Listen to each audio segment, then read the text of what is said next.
Hector, my boy, I know I can count on Hector throwing money out here to the diaper fund, trying to make me feel better about things. I appreciate it, Brody. I appreciate it. Let's get it, man. Another KM to AM. Yanks are terrible, hopeless. What up, Daryl? What up, Kevin? Kevin is spot on.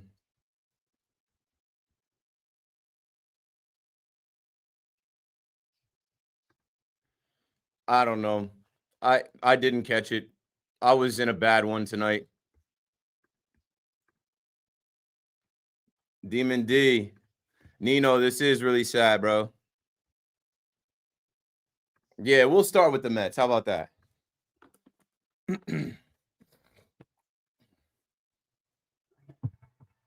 AM to AM. WAM.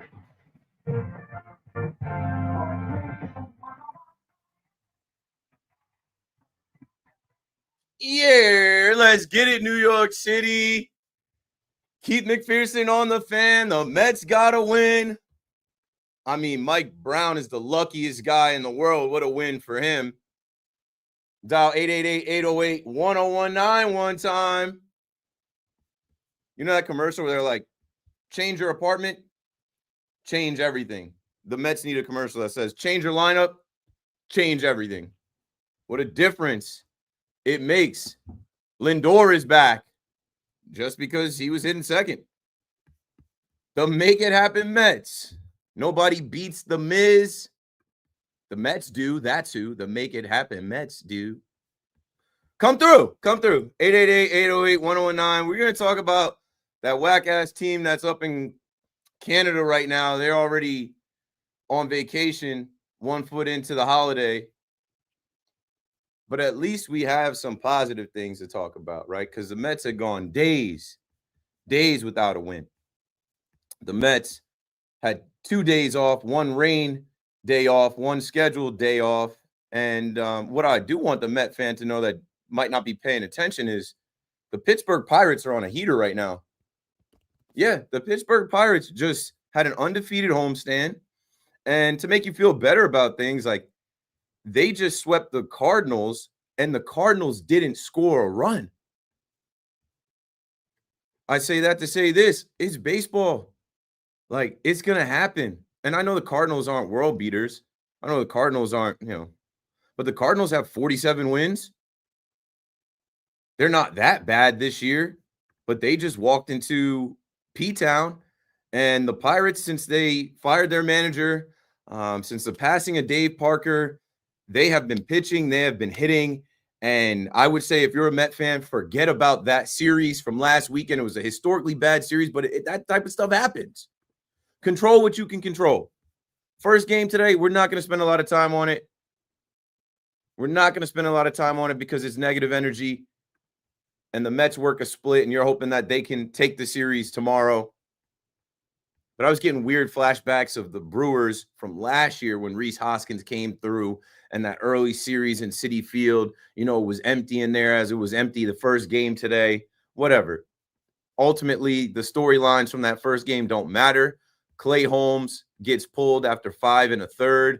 Mendy explained himself on that one, but Reed Garrett is cooked. Reed Garrett ends up giving up the game, and that was it. Another 5-run inning for the Mets. I think they said that's the 5th in 17 games, but whatever, put it behind you and hope that tonight, Francisco Lindor, Puerto Rican jersey night, the same night that Francisco Lindor makes his first All-Star game as a Met, as the starting shortstop for the National League. You have some positivity. You have some good things to talk about. Brandon Nimmo, let's go back. Nobody beats the Miz. This Jacob Mizorowski kid, he's given up nothing. He's a freak of nature. Throws 100 with ease. And coming into this game, I'm like, yo, what's going to go on with this kid tonight? What's this guy going to do tonight in New York on the big stage against these big bats? And the Mets, after losing the first game of the doubleheader, it's hard to sweep a doubleheader. what are they going to do to respond? And in that first inning, this guy comes out and he's as advertised. In that first inning, this guy comes out and he does what he's got to do. Now, there was something in that first inning after he struck out Nimmo, after Lindor lined out. Soto walked. And I don't know. I guess SNY Mets and social media made a lot of it, but Soto kind of stared him down, like kind of like a welcome to the show moment. Like, you're a rookie. You're a whole rookie. And we're going to get after you tonight. That kind of loomed large. It loomed large. Maybe he put the fear of God in him. Change the lineup, change everything. Because you change the lineup and you get through the top of the lineup, nothing really goes on. But the bottom of the order gets going. In the bottom of the second, Brett Beatty walks. Ronnie Mauricio walks. Hayden Sanger comes through with a single. And so you're like, okay, we're in business now. We're in business now. Bases loaded for Brandon Nimmo's second grand slam of the season, back to leading off. Now that's done. You leave it there. You know what I'm saying? You make the change. You can't go back. You got to leave him there. Nimmo's back to leading off. He's got experience doing that. Lindor batting second. You have a 5-run inning. Like, no, you return a 5-run inning from the first. Leave it now. You leave it there now. 888-808-1019. Let's get some reaction from Mets fans driving home from Citi Field. I know it was packed out there. A good night to be out there to get back into the winning ways. Carl is in Beacon Falls, or calling from Beacon Falls, or heading that way, but coming from the game. What's up, Carl? I'm heading that way slowly. I got my 8-year-old sleeping in the back seat. He was at his first couple games today. He convinced me to stay for the second game. I'm glad he did.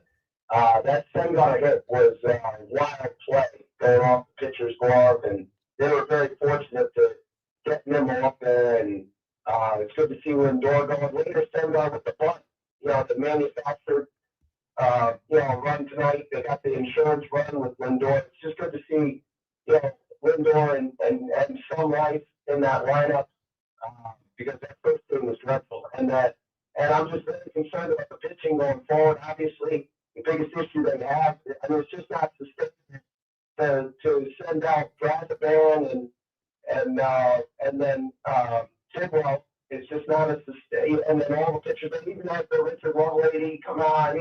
If you gave me the list of pitchers that I was going to see tonight and didn't show me Diaz, I would have been like, oh my goodness, what is going on here? Yeah, but you do what you got to do to win, and you kind of set yourself up tomorrow, and anything goes. I don't know. I feel like, the bats came through, and that's what you were looking for. The pitching had been struggling, and they did enough. The rotation had been struggling. They did enough with this like bullpen game with Brazoban, with, Tidwell getting his first major league win. Good dad, making sure you stayed for the second game. Thanks for the call, Carl. Lindor is back. I mean, Lindor ends up homering later in that game, or right after the Nimmo grand slam. Lindor follows up with a homer. Then he ends up driving in some runs later in the game. Carl just said, with Sanger doing his job, and then Jankowski's back, and that guy is speed demon. He can fly. Ends up driving him in. So now you got Lindor right, which you also go back to that stat. I think the Mets are like 28-1 when Lindor homers. You leave Nimmo up there, and you figure out the pitching. 888-808-1019. It's just a feel-good vibe. I wouldn't panic too much tonight on what are we going to do tomorrow. I wouldn't worry too much tonight about how many guys pitched tonight. You had, Dickie Loveladies back there, Deadnil Nunez, Ryan Stanek, Edwin Diaz, and they did what they had to do. There was a little bit of a scare when Yelich homered, when Jackson Chourio, and, they go back-to-back. And you're kind of thinking like, oh, no, don't let this be a collapse and lose the second game. But like I said, with Lindor back, Brett Beatty making plays, the defense being there, the Mets do what they got to do to get the win. So all in all, you're excited about the lineup change and hoping that, this leads to more runs being scored and that they can pick up where they left off tomorrow and take this series before heading into the weekend. Dan in Mountain Lake, you're on the Fan. What's up, Dan? What's up, Steve? How you doing, man? Good. How are you? All right, I'm on the way back to the game as well. Great win. I just would love your thoughts. I felt like it was a panic move by Mendoza to bring in Diaz in the eighth. I really didn't like it. I realized it worked out, but again, like we're talking about a playoff team here. We all know that. Like, why are we bringing in our closer in early July to do a playoff? Because you.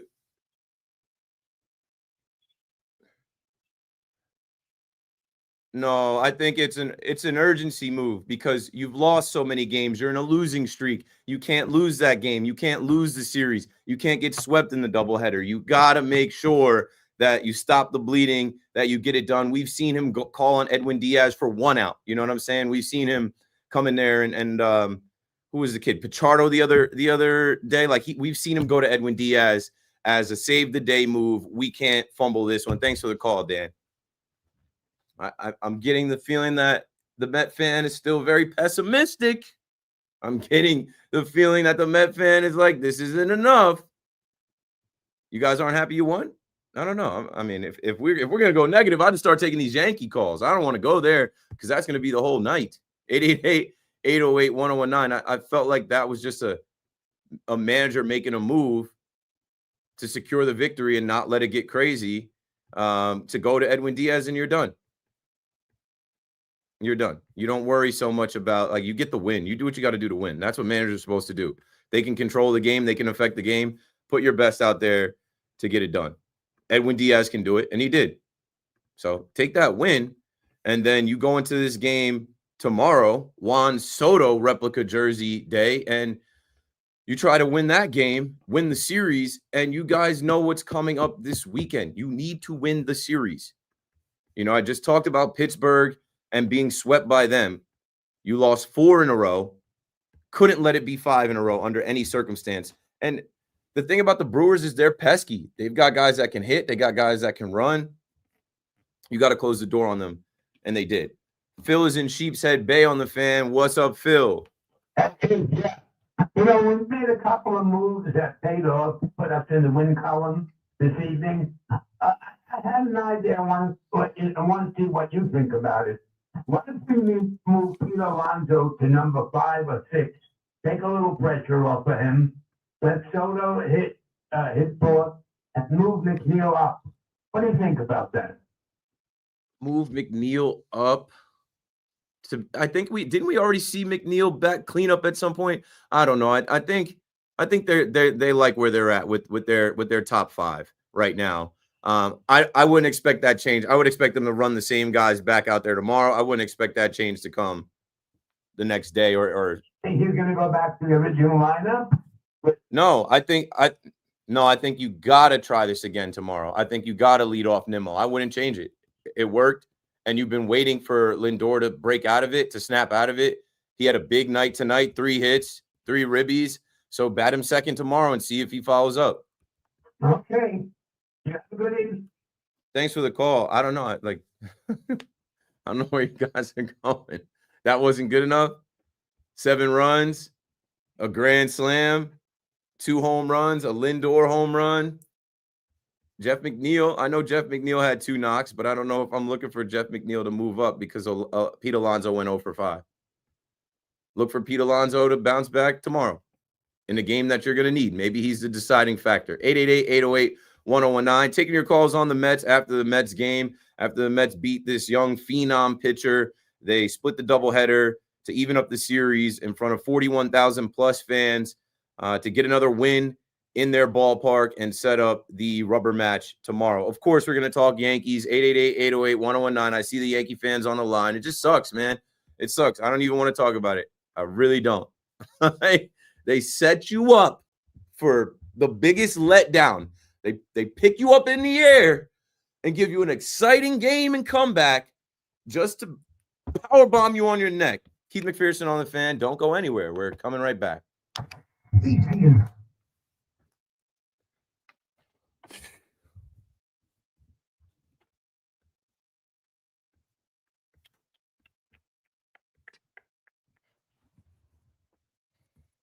All right, chat.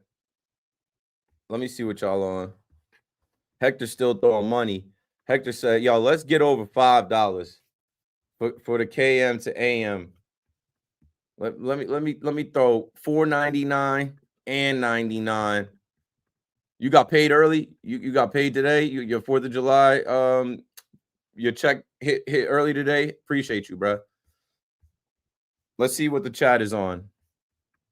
The Make It Happen Mets. Like, I don't know, bro. I gotta talk Mets because there's nothing to talk about positive with the Yankees. It sucks, bro. It sucks, bro. All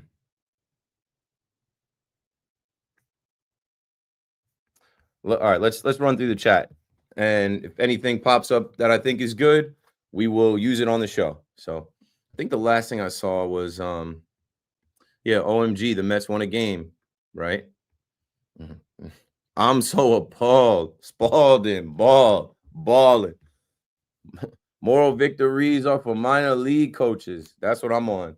I'm tired of hearing about effort and no. Yankees almost pulled off a nice comeback.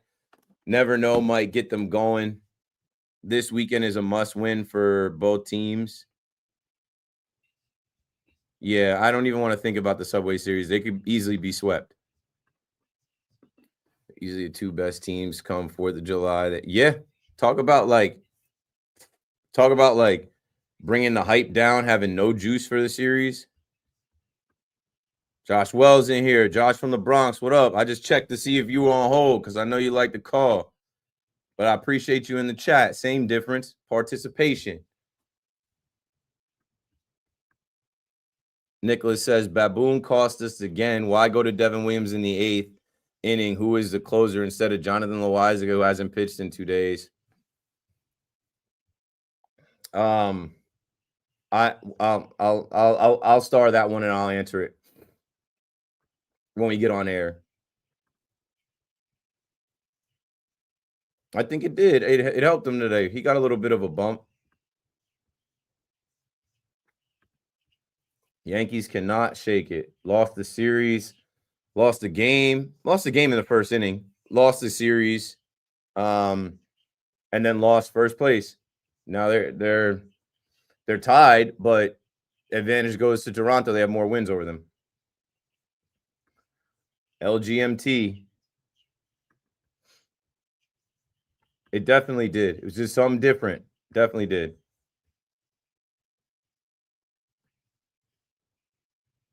We all have. It's not fun. Hasn't been fun for a while. I don't remember anything from 32 years ago. Yeah, we'll never have that again with Manfred's man on second. We'll never have those late games again.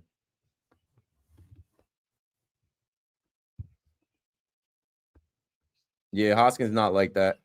Who was it? It was Contreras that checked him? Yeah, but Judge gets a clutch hit and it's wasted.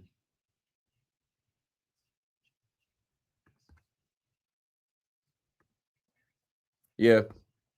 They do a lot of the same stuff, bro. They do a lot of the same stupid stuff. Move Jazz back to second. They can't. Who are you going to play at third? DJ, he can't play third. Peraza, he can't hit. They're electing to put DJ at the 9 spot and keep him at second, the only position he could play, than to put Peraza in who can't hit.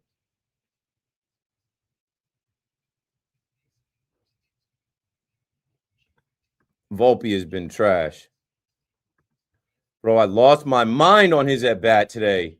I feel like I've seen that same at-bat before this year. Swinging at the slider that you can't do anything with. I felt like I lost it today. I tweeted out, I was just like, oh my God, Volpe, please. And then they flashed this, bro. They flashed this, and I was like, yo, this is terrible. This is Major League Baseball, dude. And I feel for the kid, but I feel more for us. That's not even the right number anymore. That number is 151 now.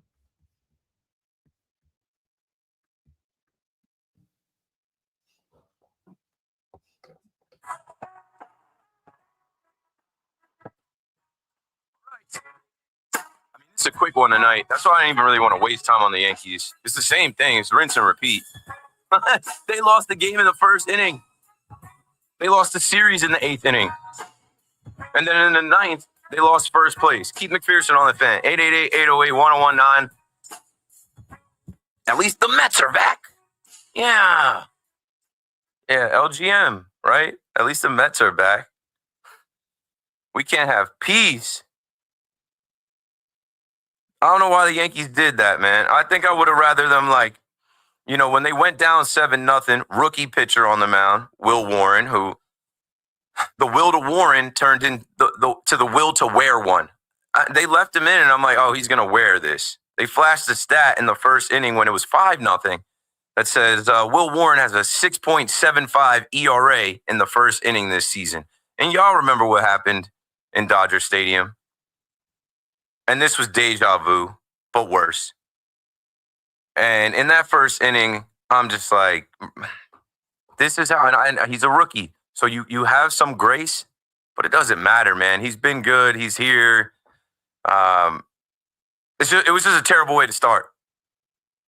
You know, the Yankees have the worst record in the American League against the American League.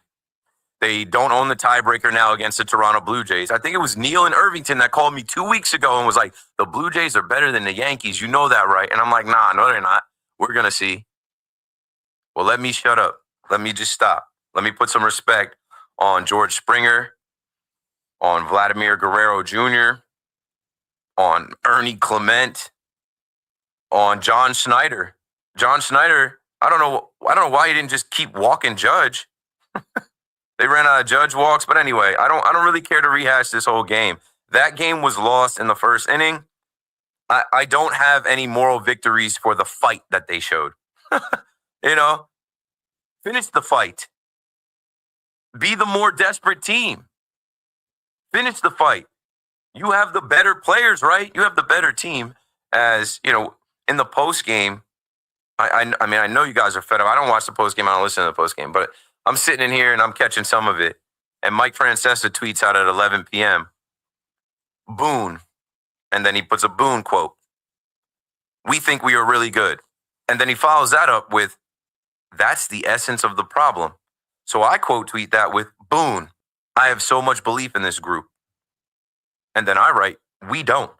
Did you believe they were going to win the game? I didn't. They fought back.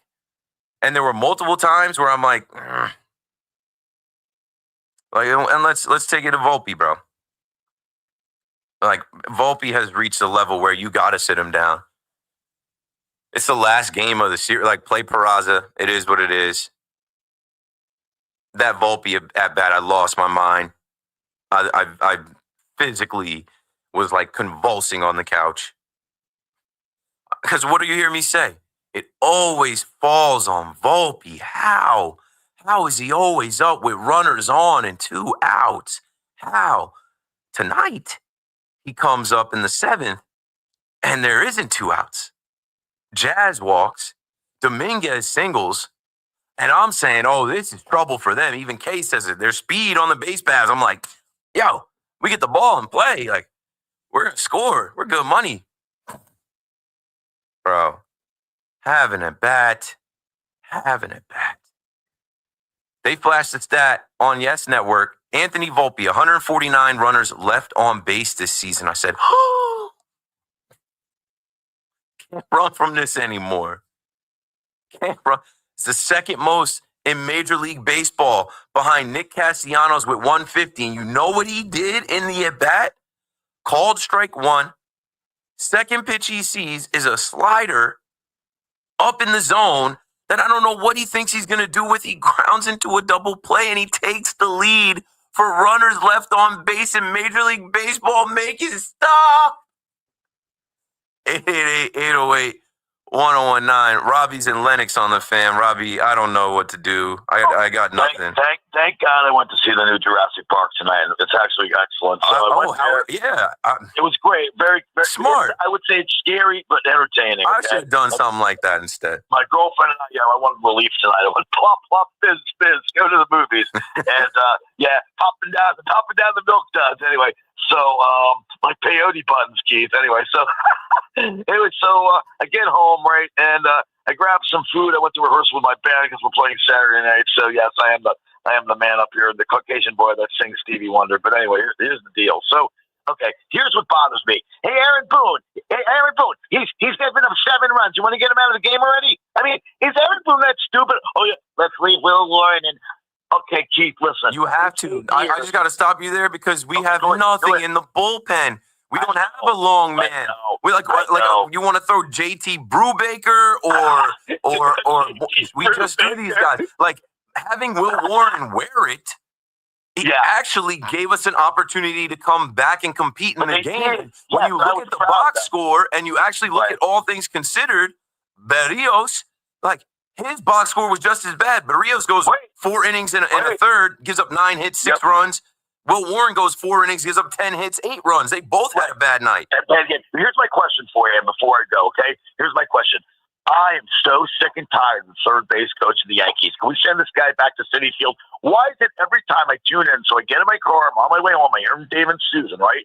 Okay, and he goes, base hit. I'm thinking, oh wow, it's an 8-8 game. Nope, he holds him up at third base. Now here comes Anthony Volpe, and before I know it, I'm like, is the inning over? Did they take the pitcher out? What did they do? Then I found out with a little interference on the station, they ground down to a double play. Why couldn't Boone pinch hit for him? Why can't Anthony Volpe sit? Sit down, son. Can we sit this guy down, please? Can we just bring up somebody else? Because Boone said it the other night. Thanks for the call, Robbie. You know, he stung some. We were stinging the ball, and I'm like, bro, I don't care about outs, hard hit outs. What are we doing?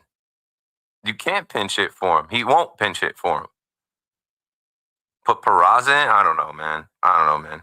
We'll get to the rest of the unraveling. Devin Williams and Judge being clutch, and they waste a clutch Judge moment. Keith McPherson on the Fan, man. 888-808-1019. Luckily, I only got 2 more hours of this. We'll be right back. Work, life, and imploding bullpens.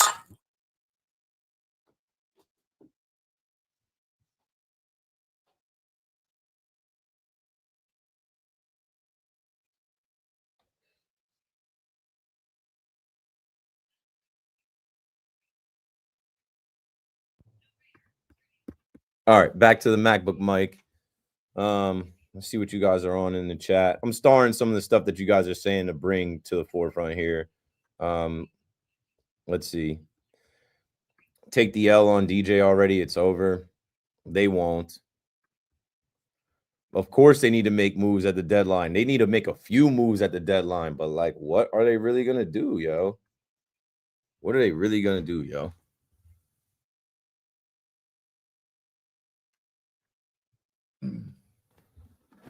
Just need a little tilt on this and zoom out a bit. That's better. Let's lock this. Let's try and make this sharper. Lock 4K 2160p 60. Okay, camera is set. Little glitch there as I change the camera. Okay. Kershaw just got his 3K. All right. Maybe I'll make that tell me something cool. We got to laugh about this Yankees mess sometimes. Yeah, you can only laugh, bro. But, like, I'm tired of people telling me that we're being irrational or we're doing too much or, like, bro. Reposted your video you did on YouTube. Yo, appreciate it, bro. I put out a little promo for it, but I'm going to do more promo on it later so we can run the views up. But long story short, short story long, I have a series that I'm putting together where I go back in time and I read my old journals. I used to write notes from like 15, 16, 17, 18 as I was like working in New York and trying to figure some stuff out. So on my YouTube channel, which a lot of you are watching on, I go back to the summer of 2018 where I start a new job, I quit that job, and then I go off on my mission to become what I am now.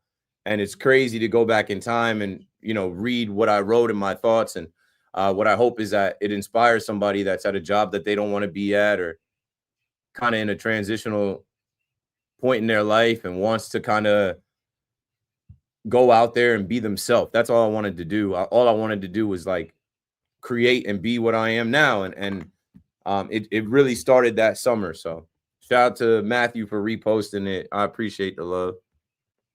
The game always finds Volpe in a big spot. Of course. Don't know when you're getting to the Knicks, but LOL. Yeah, we're going to get there. We're going to get there. But is it official? Is it Mike Brown? Like, have the Knicks released a statement on Mike Brown? That's what I'm waiting on. They didn't on Twitter. They didn't tweet anything out, right? Because like every report was like, it appears they're likely. The Knicks haven't tweeted yet. Let me go to my notes from earlier. I think it's obviously going to be a done deal. They're not getting Jason Kidd. Even Sham's tweet was the New York Knicks are expected to land. So like, is it not done yet? What's the holdup? They might as well go ahead, bro. They might as well go ahead. At this point, might as well go ahead.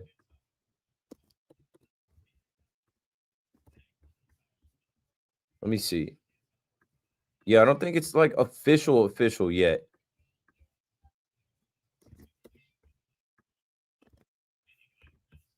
But whatever. He's going to be the coach. Dawn Staley's not going to be the coach. Borrego's not going to be the coach.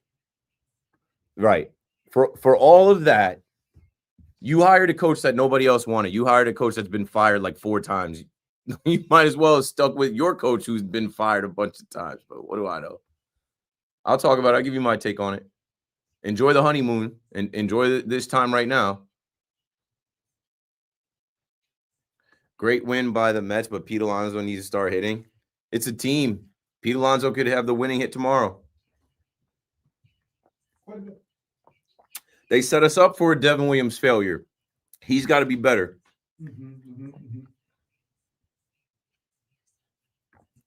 So the haters video is the other one I dropped. It's just long form content.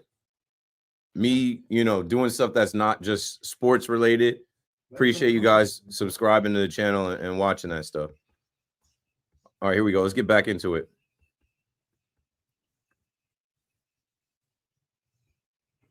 No. Good morning at 12 o'clock. I'm Marco Belletti. Roller coaster of emotions in the end. The Yankees no longer alone atop the AL East. Blue Jays jumped out to an 8-0 lead. Pound Will Warren for 8 runs over 4 innings. Yankees tied it at 9 on an Aaron Judge 2-run shot, but Devin Williams touched up for a pair of runs in the 8th as the Blue Jays survived the Bombers 11-9.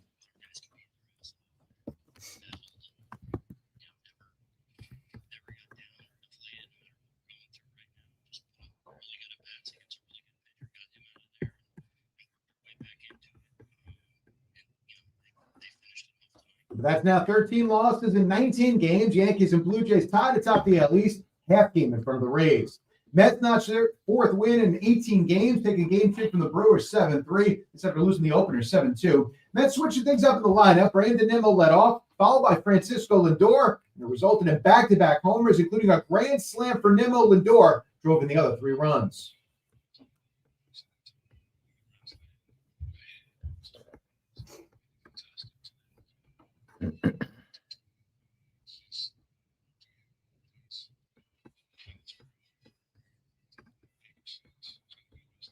The Knicks reportedly finding their man, going Mike Brown as their new head coach. 77 degrees, clear sky at Central Park. That's what's happening. I'm Marco Belletti.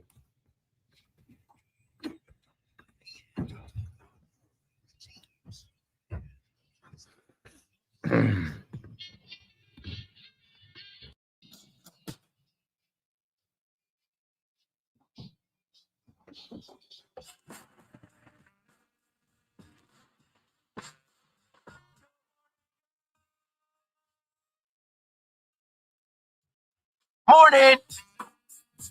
Anyway, as we proceed to give you what you need, KM to AM on the Fan in New York, for all the fans of the sports. All right, let's get back into it, man. 888-808-1019. The Yankees are a whole trash can. But don't ask Aaron Boone. He'll tell you, like, we're the nicer trash cans. We're the smoother, glossy paint trash cans. I believe in this trash can. Tony up in the Bronx on the Fan. Tell us something, Tony. Hey, Keith, man, you make me laugh, man. Because it's so true, man. Booney just comes out like everything is beautiful, you know? It's like perfect. We're going to get back on it, and it's like, Yeah, every night, put the lipstick on the pig. It's a whole pig, but we got some expensive lipstick to dress this pig up, and you'll be fooled. You'll go to bed like, all right, that pig is not that much of an ugly-ass pig. Yo, Keith, I got to tell you, man. I mean, I called you the first week you came on the air, bro, and I loved it when you came on, man. I was like, oh, no doubt, definitely. My son was born this year, right? So 2025. And so I'm going to like talk to my son about 2025, what the Yanks did. Now I got pics and everything, and we got all the portraits and everything. I'm talking J.C. Penney portraits, okay, bro? And I'm like, I got them in Yankee gear. We got pink striped jerseys and everything. But I'm like, when he gets to me on how my year when I was born, how was that? You know, I gotta explain all that to him. We dropped first place July 2nd, and this team was like crumbling. And I'm gonna tell you right now, I don't know. I mean, I love my Yanks, but I mean, is this someone that can take Volpe aside and just like, never mind his whole interviews, his post-game interviews? Oh, I'm going to stay hustling. I'm going to keep doing it the same way.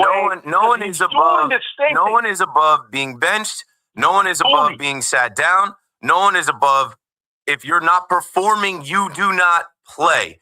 But they default into this because of the roster construction. They have no other option. And they also die hard on their own trades, contracts, and decisions. It was their decision to let Volpe win the job in 2023, the year that my son was born. When you want to talk about, like, my son was born, I was in the hospital watching them give up, I think, 9 runs in the first inning to the Minnesota Twins. My son will never know about 2023 season. I heard you saying that. And I was like, wow, and then my time's coming. Right? But let me tell you, July 24th, I mean, when my kid was born on March 24th, we had the METS and the Yanks in spring training, and I had to record it, man.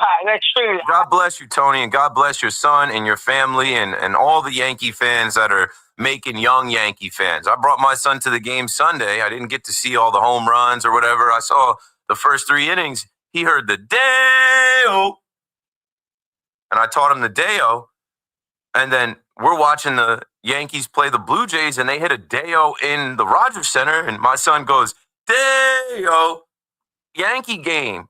People do that, Yankee game. I'm like, okay, he's learning. But I am the dad that's like, am I putting my son into pain, suffering, and misery like I have? Because I'm an old man now, and I'm passing this down. He's inherited that from me. There's only one team that I've put on him. He doesn't have to be a fan of the stupid football team I picked when I was a kid. He doesn't have to be a fan of the stupid basketball team I picked when I was a teenager.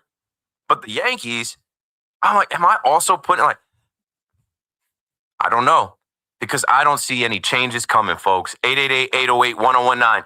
This is who they are. This is the modern-day Yankees, the participation trophy Yankees. After that game, they are told, good effort. We're confident in you. You got to win that game. You got to come back and win that game. And you know what you lost that game on ultimately in the end once you did come? The big fundies, the fundamentals. And all of your decisions always come back to bite you. Ben Rice is behind the plate catching, his 4th game? Maybe his 5th game? How much has he caught Devin Williams? The airbender. And when you get into that 8th inning, you pitch Devin Williams there because he's your most elite guy. And in my mind, I think you're playing for the opportunity to maybe take the lead in the 9th and hold that with Loizaga. Or I don't know. Or would you bring Williams back out if that went differently? Because you don't win on the road in extra innings, so I don't know. But ultimately, George Springer is a pest, annoying AF. And they have scouting reports and they have a manager, and they're probably like, yo, there is a rookie behind the dish, a rookie catcher behind the dish, a guy that's caught a handful of games. You can count on one hand how many games he's been behind the dish, with Devin Williams, who throws an airbender changeup with movement. And when he doesn't land it, just spit on it, and you can work a walk. George Springer, that inning, worked a walk, stole second, and then they pull the, IBB on Vladdy that got pulled on Judge. Okay. Alejandro Kirk, fly ball. Springer's able to tag up in advance. Next thing you know, Devin Williams yanks a pitch, and I'm not mad at Ben Rice. It's tough. Ben Rice is not able to block it, keep in front of it. Wild pitch. Springer scores. And then Addison Barger makes it 11-9. I'm just sitting there like, what's the use? What's the use? They battle back through all that. They make some moves to come back just to set you up for failure. And that one hurt. That one hurt because that one lost the game, the series, and first place. And it's all compounded. Everything kind of just comes back to bite you. Devin Williams, you work to get his confidence up, and I saw his confidence. It was fleeting in that inning. You bring him out in the eighth, and you have to because you don't have anything in his bullpen. But I could see his confidence fleeting after, he had runners on. And that's another thing, right, with Devin Williams. We already know that. Like, if we were going to get to a 10th inning, they don't want to bring him out there with an inherited runner. So, you end up losing a game like that. It is what it is. TJ is in Reading on the Fan. What's up, TJ? How you doing, pal? I've been a lot better. It sucks because, I don't know why. Even I'm sitting there today, I'm like, yo, nobody even made me like baseball. Like, nobody did this to me. I did this to myself. I'll tell you what, I got something that'll cheer you up, all right? Okay. Every team is going to win 60 games. Every team's going to lose 60 games. It's what you do in between, right? We're in between right now, and we're going to be just fine. No, but we got to be better than just fine. I know that they're going to be just fine. What scares me is these little fundamental things, these little issues rear their head in October, and it's another year of the drought. It's another year of pain, and they come up short in the DS or the CS or ultimately another world. I can't lose back-to-back World Series. Like, they have enough talent, but I just don't think they have the mentality or the direction to get it done, and I don't know what they're going to do at the deadline. It's all unraveling in front of our eyes. I hear you, but I just got done watching a doubleheader. I got to see Lombard Jr., and the kid looks good. He's a stud. His defense looks amazing. He's athletic. He was playing here in Reading. And Somerset, back-to-back wins tonight. Kid looked good. Yeah, thanks for the call and the positive energy. It's not even like, at this point, I don't need cheering up. At this point, I've accepted it. Like, at this point, I've accepted. Like, they went to Toronto with the division on the line with, what are they? I think I saw somewhere, I don't know. I got to actually go look this up. Someone tweeted out, they have the worst record in the American League East. They're 10-15 against the American League East. They're the only American League East team with a losing record against AL East teams. They got punked. They got chomped. Will Warren gave the game away. They battled back and they couldn't do it. Big G on my screen right now. Perfect time for Big G to come. Judge just missed that homer off the wall in center. And then G comes up and does it. And I'm like, we got a game here, folks. Like, that's what sucks. A lot of people tuned out. A lot of people turned that game off. And they rallied and they fought back. And you're in the game because you're watching the moves and the things that are going on. Positives, good news. Trent Grisham is fine. Austin Wells got in the game. Those guys are okay. So also some good news. Like, Ian Hamilton went out there and did the job. They got to use Tim Hill as much as possible. He ends up getting got a bit. But ultimately, it fell on Devin Williams, your most elite closer, who you had to repair this guy's confidence. And in that 8th inning, that was the game. That was the game. Judge, clutch. As many people want to say Judge isn't clutch, Judgy, I see you. They pitch to you, you make them pay. This guy was Yimmy Garcia. You know, other guys can come off the IL and give it up too, like Luke Weaver did. Yimmy Garcia. Anyway, back to the phone. Avery in Manhattan on the Fan. How you feeling? Keith, I was going to call and tell you, I was going to do a whole opener, and I was going to say, really, I'm juggling work, life, and imploding bullpens because I am. But I had to change it to this. I had to say it anyway, but I had to change it to this. I turn on my TV, and ESPN is on, and they're showing Clayton Kershaw highlights. I don't know why. Well, but that's what's on. Congratulations to Clayton Kershaw. You know why now, right? Something. You know why? No, I don't remember. I didn't pay enough attention to it. Why? Clayton Kershaw, half an hour ago, reached 3,000 strikeouts. Hall of Famer. I knew that was coming. I didn't know when. Well, congratulations to Clayton Kershaw. I wasn't going to say anything to knock Clayton Kershaw. I was going to say something to knock DJ LeMahieu. Okay, or go really for it. The Yankees. Because I saw, one of the things that I saw that eclipsed briefly was his 15 strikeout game in 2014. And it shows DJ LeMahieu striking out in 2014, Keith. He was striking out in 2014. What does that mean he's doing in 2025? I mean, he's with the Rockies? I had to say that. He must have been with the Rockies, right? Yeah. But my point is that the as much as we can knock the offense for not coming through with runners in scoring position, even though they did today, it's the bullpen and the defense, Keith. The defense again. The defense that they went out this offseason to repair. I'm sure you saw the Chris Kirshner article. It's the same problems coming up again, Keith. Yeah. And I see a tie game late and them blowing it late. Why did they blow it? But see, that's why I'm not even mad. I didn't even mention that with Jazz, right? In the 7th, Jazz got a throwing error. But, I feel bad for Jazz. After reading that Chris Kirshner article, I'm like, this guy didn't ask to be traded here. He loves to be traded here, and he loves being a Yankee, the prince of the city so much. He's not going to put up a fuss or fight. He saw what Gleyber Torres did last year. Gleyber Torres decided that he wouldn't move to third base. So Jazz did, and Jazz has to come out and say, everybody knows I'm a second baseman, right? And stay with me, Avery, because this is Yankee arrogance, and this is the Yankee way. They did not have this man prepare to play third base at all in the offseason. After throwing him there last year, forever it is in his conscience and in our minds and in Yankeeography, the World Series where he's at third base and Volpe spikes the throw. He can't get to the throw, whatever.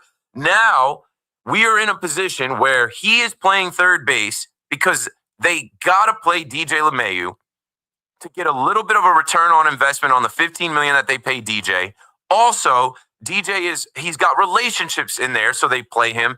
DJ is somebody that should have been cut. They should have cut their losses last year. And now it's come back that Judge and some other teammates stepped up so that he wouldn't be DFA'd last year. So how do we get to this year where they won't play DJ at third? I was going back and forth with my guy Johnny Lozano on Twitter. They won't play DJ at third. Definitely not on the turf. I don't think they can. He can't play. He can't move at second. So you can't put him at third. He also can't make the throws across the diamond. Jazz is more athletic and has a stronger arm, but it's not his natural position. He's learning on the fly. He makes mistakes, and I can't even be mad at him anymore because he's taking on this responsibility that is on Brian Cashman. Mm-hmm. They could have signed someone in the offseason. They could have traded for someone in the offseason. The trade deadline is the last time you could trade for someone. They could have made a move to get somebody. Last year, when they didn't like the options at third base, way before we even smelled a Jazz trade, last year when it was Cabrera and it was DJ, and DJ fouled a ball off his foot, they went out and they traded for John Birdie. They didn't trust Oswaldo. This year, Oswaldo actually was getting some run and was doing all right. And now we sorely miss Oswaldo because we're in this situation where they defaulted into throwing Jazz over there. DJ has to play every day, batting ninth. And it's just stupid. Is this the New York Yankees? Is this the Mecca of baseball? Is this supposed to be the highest level of competition, a gold standard of excellence, a team that went to the World Series last year and is hell-bent on being a champion and getting back? If so, you're throwing away games. And I know it's 162, but you guys keep saying that. And people keep telling me that. It's not about that. We've been going through this nonsense for a long time. When does it end? It ends when they win a championship, which at this rate isn't looking like it's going to be any. There are 29 teams and the New York Yankees and all of these other teams. They're in the way, and nobody fears the Yankees anymore. And anybody can step up. It can be Addison Barger could step up and get right against the Yankees. And you know what? You know he's going to also. You know he's going to. And if you're the Yankees, you should know as much as we should know, and as much as we do know, that the nothing guys or the nobodies or the guys who have been struggling are going to come and they're going to see the Yankees, and it's going to be like, oh, it's the New York Yankees. If I get a hit against the New York Yankees, it's like I got 10 hits against the Minnesota Twins. Sure. Everybody's going to see. They've got the most fans. They get the most attention. I'll be on Sports Center. I'll be on MLB Central. Thanks for the call, Avery. 888-808-1019. It's raining, but it's not rain on my head. I know it's not rain. I've known for years. I've known for the last, 4, 8, 16 years. It's not good enough. Volpe is not good enough. And you know what? If you believe in the kid, actually do the right thing then. If you believe in the kid, stop throwing him out there to fail over and over again because it's tearing up his confidence. His approach at the plate is off. It carries over into defense where now your defense has a third baseman who doesn't play third base. He has played center field. He has played second base, shortstop. I think all of those positions more than he has played third base. You have a shortstop who has the yips now because the pressure of the world is on him as the Yankee shortstop, a marquee position, a kid that grew up a Yankee fan who wants to be everything that everybody wants him to be. And the world keeps throwing stuff out like, they told us he was the next Derek Jeter. No, they didn't. Oh, he was ranked with Gunnar Henderson and Bobby Witt and all these other guys. Like, bro, we're looking at an all-star game where this kid, Jacob Wilson from the A's, he's the starting shortstop in the all-star game for the American League as a rookie. He's filthy. I was looking up his stats today. 339 average, 108 hits, 40 ribbies, 9 homers, and 853 OPS. He just stepped into but I think his pops played. He's got the bloodlines. Like, these kids do exist out here. Like, do the right thing and let this guy reset. I think it was the wrong thing saying, hey, you're our shortstop in 2023. We believe in you. We're not sending you down. Because here we are now 3 years later. Where is the development? Where is the progress? All of these things are compounded. In South Jersey, let's go to Mark on the fan next. What's up, Mark? Hey, Keith. Thanks for taking my call. It's not the reason why I called, but one quick thing. You're talking about catches. I realized as I was on the phone that they don't have any veteran catchers that were in the major leagues for a while. So there's no like Brian McCain or something like that to go over Ben Rice and be like, hey, I saw you do that wrong. Maybe you should do something like that. Wells talked to him, but Wells is a whole Wells has been in the league for about 6 days. Right. Ascara was out of the league. This goes back to roster construction. We have 3 left-handed catchers. None of them are good. And also about Volpe, it's not Volpe specific. I think it's the Dominguez. I think the same thing happened with Torres. We've been hearing about these guys since they're 18, and they put so much pressure on them. Why do they keep on talking about this prospect? We ready to hear about Lombard and this one and that one. Just stop talking about them. And then when they come up, we'll see if they're good or not. It's just relax. Stop overrating your prospects. And then when they come up, we'll see. You're putting so much extra pressure on them. Yeah, I don't know. And even with George Lombard, I went down to Somerset. I got to meet the kid. I seen the kid. He looks the part, but like, we got to pump our brakes on that. He's still a couple years away. And I don't put it so much on the Yankees for hyping up their prospects. It's Yankee fans hyping up the prospects. Thanks for the call, Mark. And I know that video is circulating right now of Brian Cashman at the GM meetings 2 years ago in Arizona. And I remember being on air, and it was Joel Sherman who was questioning him. And he was on the defensive. Understandably so. It was coming off the 2023 season. 82-80, missing the postseason. You know, Cashman went out there to tell everybody, we're pretty good at this.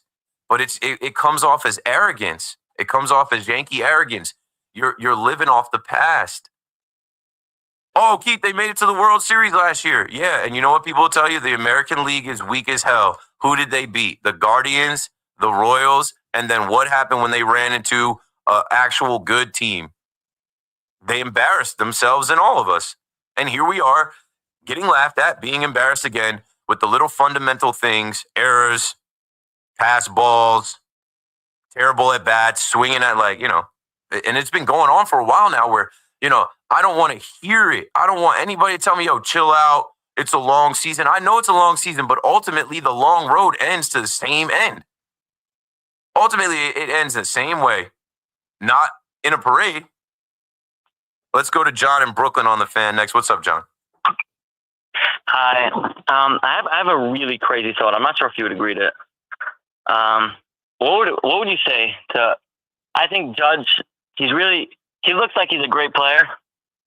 It seems like he's destroying the team. He's the captain. He strikes out so often. We can't handle it. The team cannot handle it. I spoke to Judge about this. I met him in person. I spoke to him. I asked him. I told him, "You're a little washed." That's a good one though. Like I let you go for a little bit. It wasn't well executed, but it started off, the way you delivered it. One, your topic was Yankee pitching. Two, it was like I thought you were gonna say something that but then when you going on Judge, probably a Met fan. I mean, we can talk about the Mets. I don't hate the Mets. These are my Mets. I'm happy for y'all. I really am. You got Pete Crow Armstrong and Javi Baez in the All-Star game this year. I'm happy for you. I'm happy for you. You got to chill over there, bro. I'm don't get me started because I came in positive, I do know what's coming up this weekend, but I got no confidence in the Yankees this weekend. So I'm not even going to stir the pot on y'all. I'm not even stirring the pot for the Subway Series and the rivalry. I don't care. I don't know how many people have asked me, am I going to these games? Hell no. You think I want to go to Citi Field with this current version of the Yankees and be in a living hell? No. On July 4th? When I could be at the pool, I could be at somebody's barbecue, eating all their free food. Not sitting in traffic. No, I'm definitely not. I hate driving to Queens from Jersey. Impossible. Nah, not going to be me. I'm going to be somewhere sauced up. Probably listening to Dave and Susan. As it was intended. Shout out to Dave. Right here on the Fan all weekend, everybody. Make sure you get your listens in while you at the barbecues. I after Devin Williams gave it up in the 8th, I listened to the end of the game, and I'm just like, I'm getting mad. I'm getting mad at everything. And I love Dave. He's a good dude. He's a pro, and he's an old school pro. So he calls the game neutral. But I'm a Yankee fan. I don't want to hear so much excitement in your voice when the Blue Jays win. I like that. I'm like, but Dave, we just lost a game that we came back in from down 7-0 to lose the series and lose our lead in first place. I don't want to hear. And the Blue Jays with no. Rodney in Brooklyn on the Fan before we get to the next break. What's up, Rod? I'm so appalled. Oh man, Keith, you hit it on the head with the Dave Sims thing. I wanted to say that to him too. Like I know you're a long time Mariners, but come on, you gotta have some Yankees blood here. I mean, it's just like we are down tremendous. I don't want to hear any joy. I don't want to hear any positivity about anybody else in baseball suffer with us. Yes. That's why, hey, you hit that on the head. That wasn't even going to be my topic, but that's a good point. But what I was going to say is, and thanks for taking my call. You know how we rock. So I think Matt Blake should be the coach. I think they should get rid of Boone. I think Boone's lost the team. All of this, like you said, with the fundamentals. Hold on, Rodney. Your connection is crackling. I didn't hang up on you. Try to relocate. Let me answer what you just said, and I'm going to bring you back, and hopefully you're good. Matt Blake cannot be the coach. Matt Blake is a specific coach, a pitching coach, and he's done a masterful job with what he's had in these last few years that they give him anything. I mean, he's helped turn a lot of these guys that nobody wanted into something. You know, Tim Hill was a White Sox. I know he hated being on the south side of Chicago. He's a weapon for the Yankees. Luke Weaver was a Cashman consideration. Cashman found him for cash considerations or something like that. I don't know where they found him. I know he was a Cardinal. Nobody wanted him. and even his work with Rodon this year. And I give Max Fried credit for Rodon and Schmidt. Both of them have talked about how, great Max Fried has been. But no, again, I remind y'all, there is one manager. There is one leader of these Yankees, and it's Aaron Boone. And he never managed any other team. And he came in to do the bidding of Cashman in the front office, which is, hey, let's work on this and let's collaborate on this. This is going to be a collaborative effort. Never bash our players. Never give the media and the fans anything. When the going gets tough, don't do that at all. Tell them the sun is shining when it's pouring rain. And we'll be all right because we're the New York Yankees. We're really good. Like, before we go to break, that's the whole thing.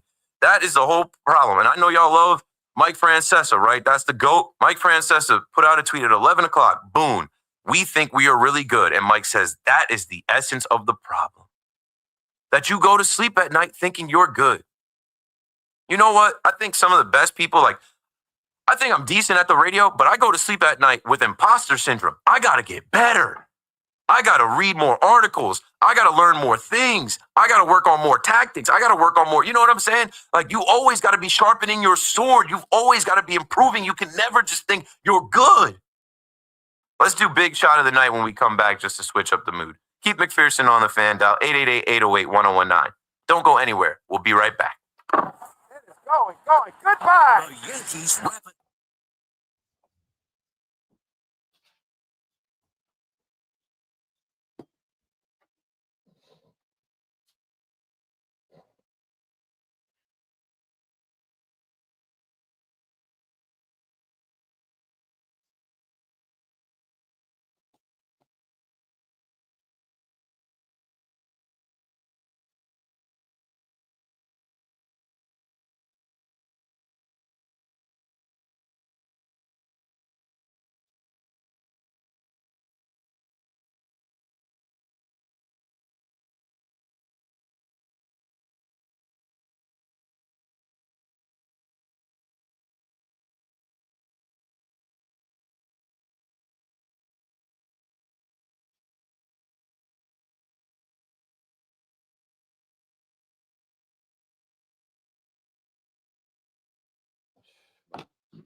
Oh, I'm looking at something right here, bro. Wild pitch in that situation in particular. Yeah, I got to make a better pitch there. Wasn't the easiest one to block for Ben, so I got to make a better pitch. I think overall his stuff was good. Obviously one got away there, but I trust him every time he's on the mound. Yeah, okay. Yeah, Devin Williams folded, bro. He's soft like that. I'm sorry, yo. You got to tighten up. You got to be better. Game's on the line.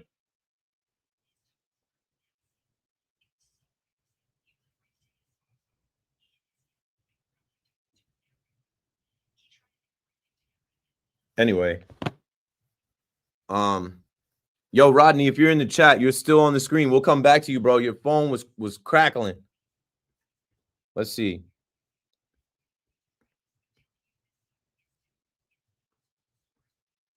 Yeah, I see Rodney still in the chat. Chat going crazy. And I'm gonna do a big shot of the night for the boy Francisco Lindor. And I'll catch up in the chat when I can catch up in the chat.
If not, don't worry about it.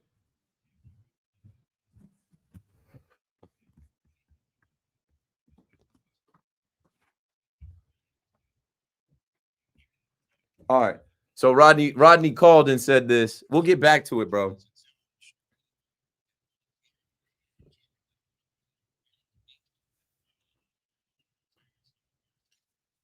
Okay, so we'll go to that after I finish the big shot.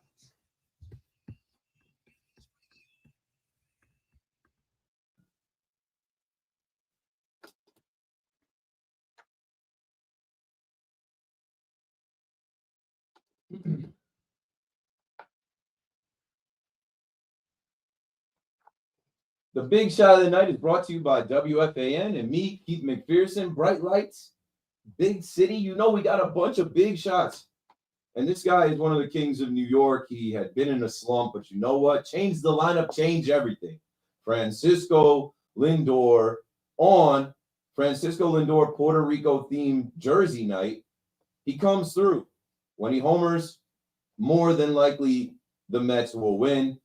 And he drove in some runs late, and I think now you got to leave him there. He also becomes the starter for the National League All-Star game, making his first All-Star as a Met after being snubbed last year.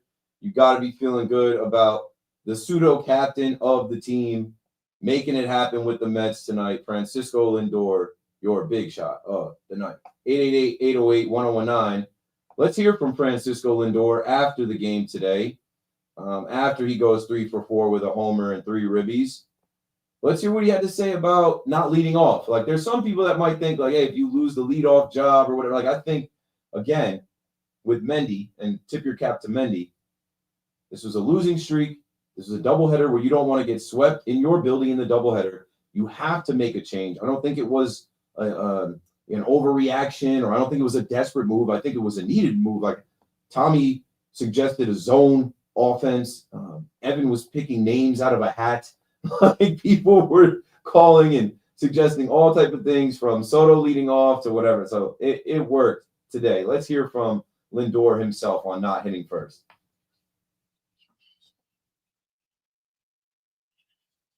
Okay.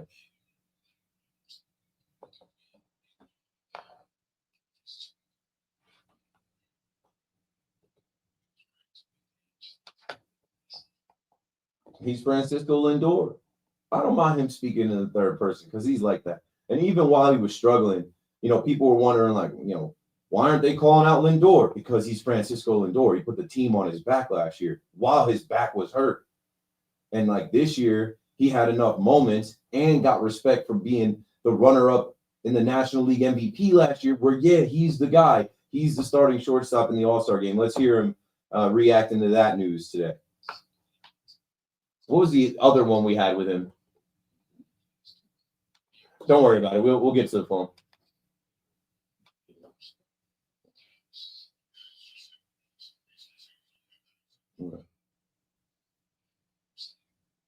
Good. Met fans call me up and don't troll. My boy Dre said that wasn't a Met fan. That was a Toronto Blue Jays fan. Maybe. Can they listen to the Odyssey app up there in Blaine, Canada?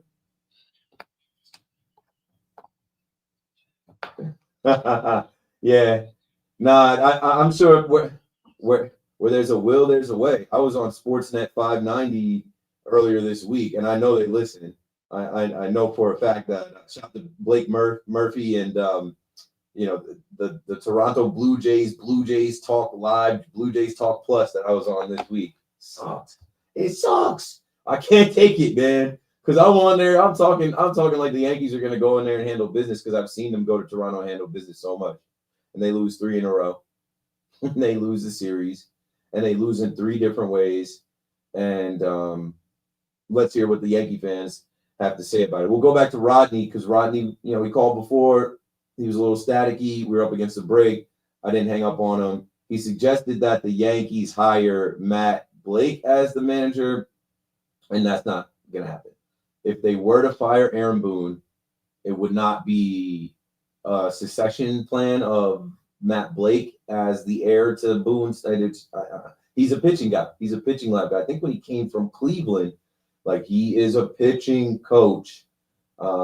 But shout out to him. And that made me think of something during the break. This game started off with all bad vibes and energy, right? Because when they came into the game, Matt Blake was drawing with the home plate ump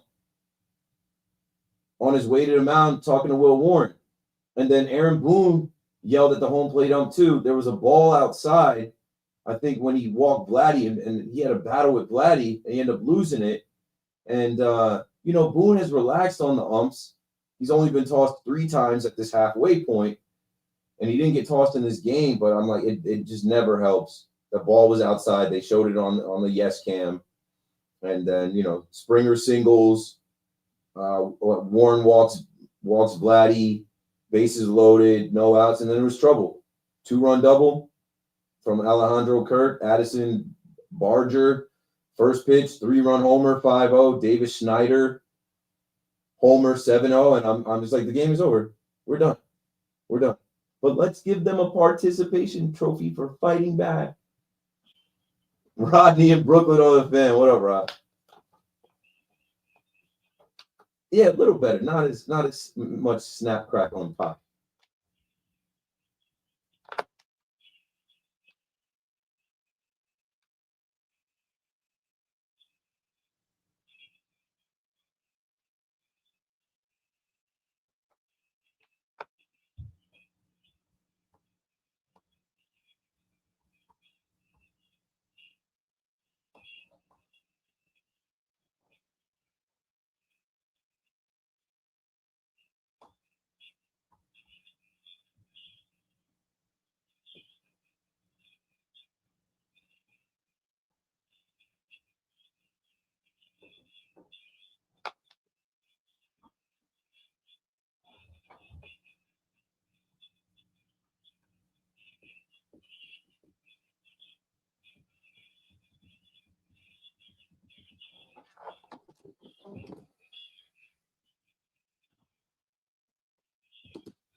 Heard you. Thanks for the call, Rodney. 888-808-1019. Matt Blake is a pitching coach. If they were to fire Boone, Brad Ausmus, the bench coach, would step up. The same way when Boone gets tossed, Brad Ausmus takes his position there. They're not firing Boone. This is a bad stretch. But as much of a bad stretch as it is for us as fans, they aren't worried about it. Boone talked the other night where he said, they asked him about him being worried about this stretch, and he said something along the lines of, I worry about this team when we're doing well. I worry about this team when we're doing bad. I try not to be emotional about it. I'm emotional about it. I'm a fan. You're emotional about it. You're a fan. And if you're a fan of a certain age, it doesn't matter what age you are, because these young fans have never seen a championship, have never seen a World Series victory. And then the older fans, like the fans that are old enough that have seen more than one, what we're realizing is those days are gone. That mentality is gone. At least we had that. It wasn't going to last forever. And it ain't coming back with this patch on the back, tell you you're the best in the world, tell you you're good. Now there needs to be some people pissed off about this. There needs to be some people held accountable, responsible for this. But how? How? It starts at the top. Brian Cashman's not making any trades to make this team better. Brian Cashman's not calling for anybody to be sat down. It's his team that he put together. It's his roster construction. And you know what? All the little cracks in the armor, they're exposed. Like tonight. Like Devin Williams. Yeah, Devin Williams was going good. But then Devin Williams is in the game with Ben Rice catching, who hasn't had that much major league experience catching. And he gets into a little bit of trouble, and his confidence isn't there. He folds. A little bit of trouble, and Devin Williams is yanking pitches, and you can see it in his body language. I hate that we came back to this, but this is part of what I feared. Early in the year when I was like, it's not going to work with Devin Williams. Yeah, we got him right. But ultimately, if he's not perfect, he goes into the tank. He strikes out the first batter, and I'm like, okay, cool. But then Springer works a walk, steals a base. That's also on Devin Williams and Ben Rice. Springer is a heads-up guy. He's a pest. They walk Vladdy, and then Kirk flies out. Next thing you know, Springer's on. I felt it all coming. Wild pitch. Springer's on third, and that wild pitch gets yanked. Ben Rice can't block it, and it's like, well, forget about it, man. And then he can't overcome it. He can't lock in and forget about it. Short-term memory. You know, the next hitter, Addison Barger drives a single. You know, it is what it is, bro. It just sucks because it's like, I don't know who else they would have thrown. There was nobody else to throw. I was with the decision to throw him there. I was with the decision to throw him there with the game tied. But he couldn't get us a 1-2-3 inning there. And it turned into insurance runs for them where you don't even get to extra innings. And you just know they're cooked. It's like, oh, well, yeah, I guess it was fun. It was an exciting game. But ultimately it's another loss. Jeff is down in Florida on the fan. Hello, Jeff.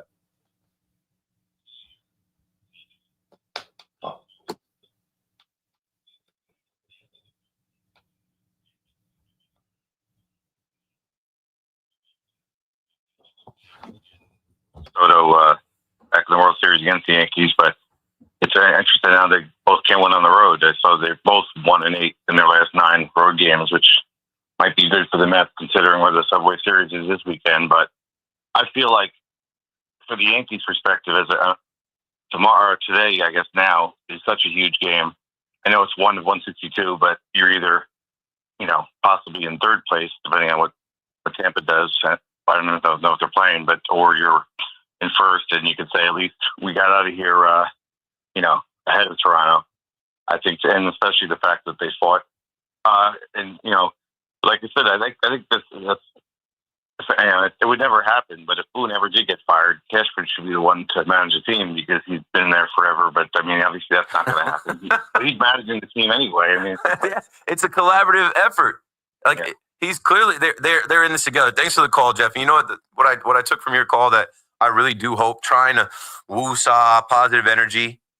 The fact that they were able to rally, the fact that Stanton homered, the fact that Judge had a clutch homer, the fact that they saw themselves as the team that they think is so good that they don't worry about. Like, they did see themselves coming back in this game, not just completely folding, having good at-bats, right?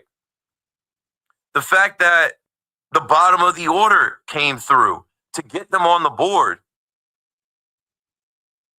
Like, hopefully they turn that into, okay, tomorrow we got to start right away. Clark Schmidt on the mound. Clark, get back to being Clark Schmidt, locking in, scoreless innings, and let's leave here before we go back to New York. And that's the other thing you said. The Mets, before we go back to New York and face the Mets, let's leave here with a win. Because we're walking into a holiday weekend in Citi Field where, the series does not have the juice that it should have. It's not going to have anywhere near the juice that it had in May. But it's the Subway Series. It's New York. It's a holiday weekend.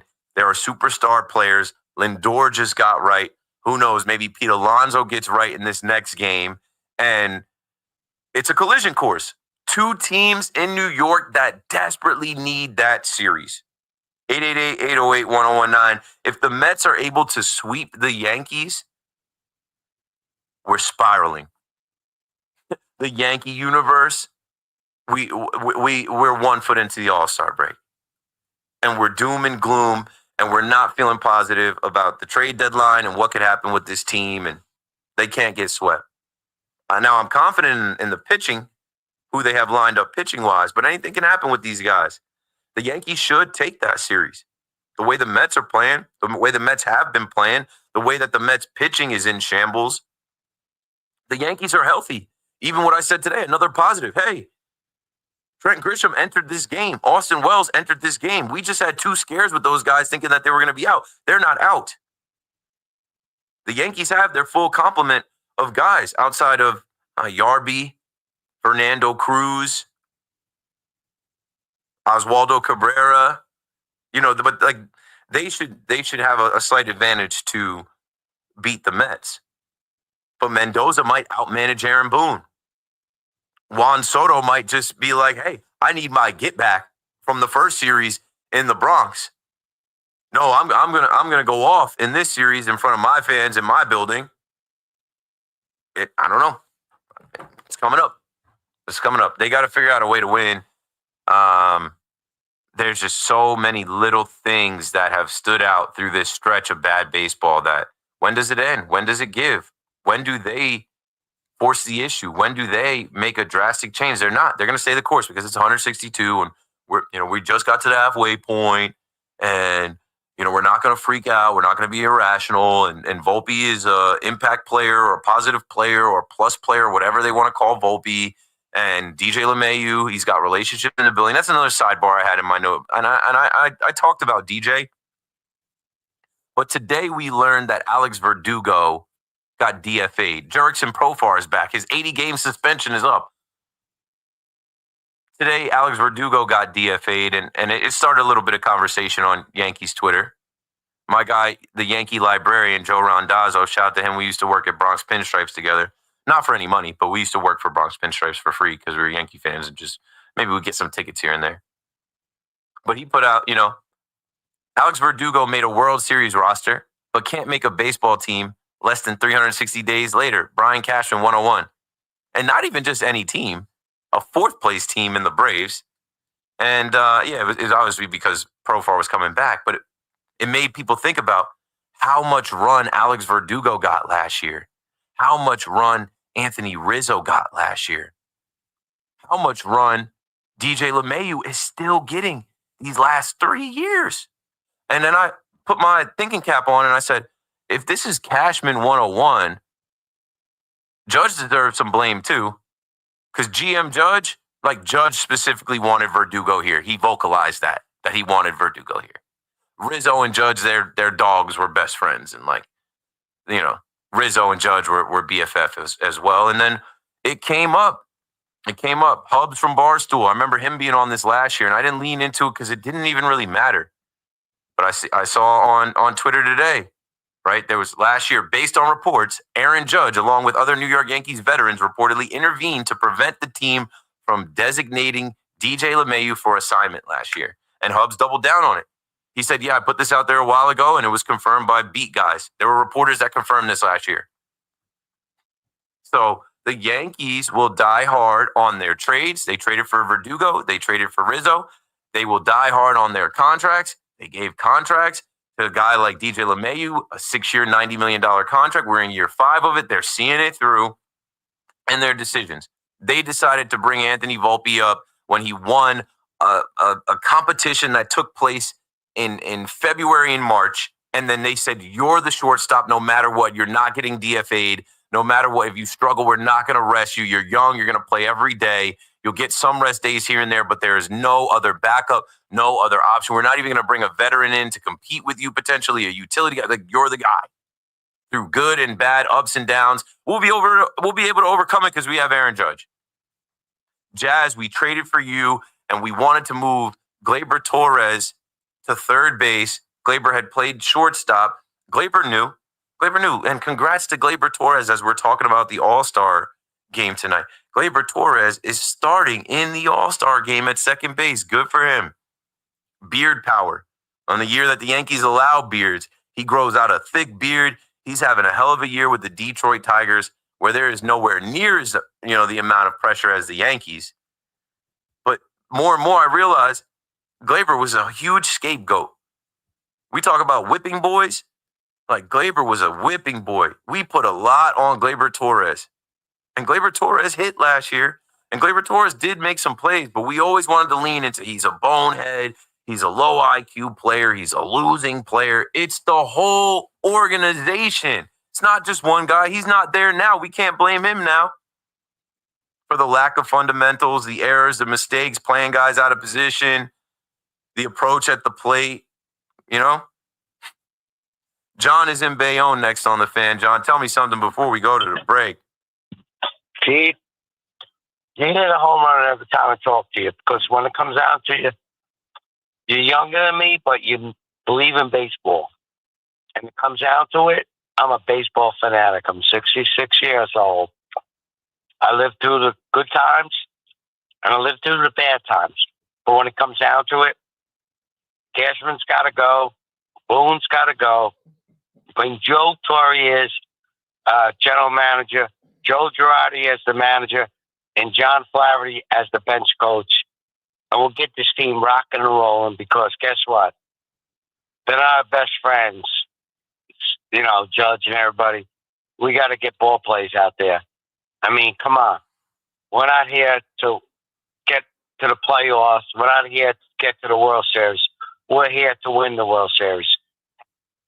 Thanks for the call, John. And thanks for, the suggestion and even, giving me respect on the way in. But I got to disagree with you because I know they're never doing that. Joe Torre, Joe Girardi, shout out to Flash. Like, no. They want those guys on the broadcast. They don't get to influence any decision making. They would never do that.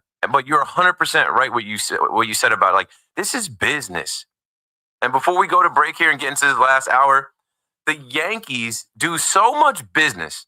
But if they actually got down to business, brass tacks, and like ruled with an iron fist, you're not good enough, you're not cutting it, and put together the best team that they could buy, the best team that they could field, and win a World Series, cha-ching, big business. You thought you made money hosting all 3 of the World Series games that you could host, losing like that? Win the World Series and sell all that merch. Win the World Series and have all those parties. Win the World Series and have that parade. And win the World Series in 2025 or 2026 when Cole comes back. And it's going to be the shiniest World Series you own. It's going to be in 4K. We're all going to have it in our phones. It'll never go away. It'll never be grainy. We'll never forget it. 888-808-1019. Keith McPherson on the Fan. 1 hour to go. BRB. It's Boomer and Gio. Mornings on the Fan.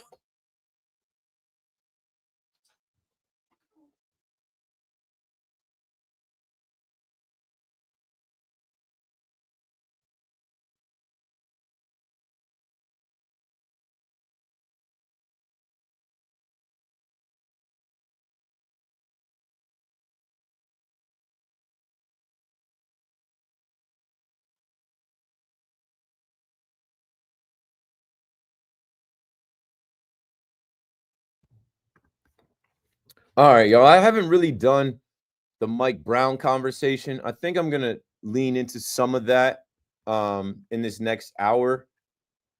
Let me take this time to try to go backwards in the chat and catch up with some of y'all. 27 outs. I see y'all. I saw your TikTok mentioning me joining the show. Looking forward to rocking with y'all, supporting your podcast and what you guys do. I appreciate the love and you guys, wanting me to rock with you and you popping up here on this live stream. Dennis, good to see you, bro. We're still struggling with this.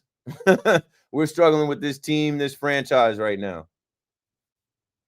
A lot of old people are listening and they know, the Yankees of old are gone. It does seem like a clown show. We're embarrassed consistently.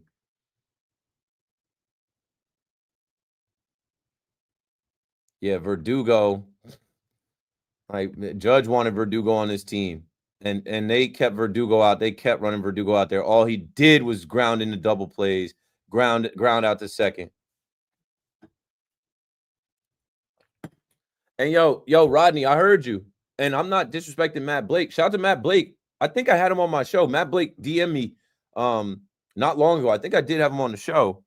But what I'm telling you is there's no way in hell they would fire Boone and make Matt Blake the manager. What happened? Nothing? Yeah, they brought it back as of like the last couple of weeks. It's summertime. They're trying to get it cracking over there.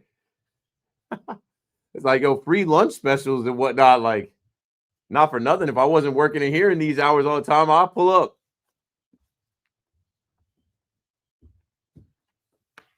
I used to come back from breaks and talk about it.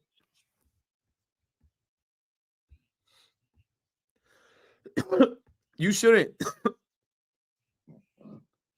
You shouldn't have a good feeling. There's nothing to have a good feeling about. You just heard me say, like, maybe next year with Cole, maybe winning in 2026.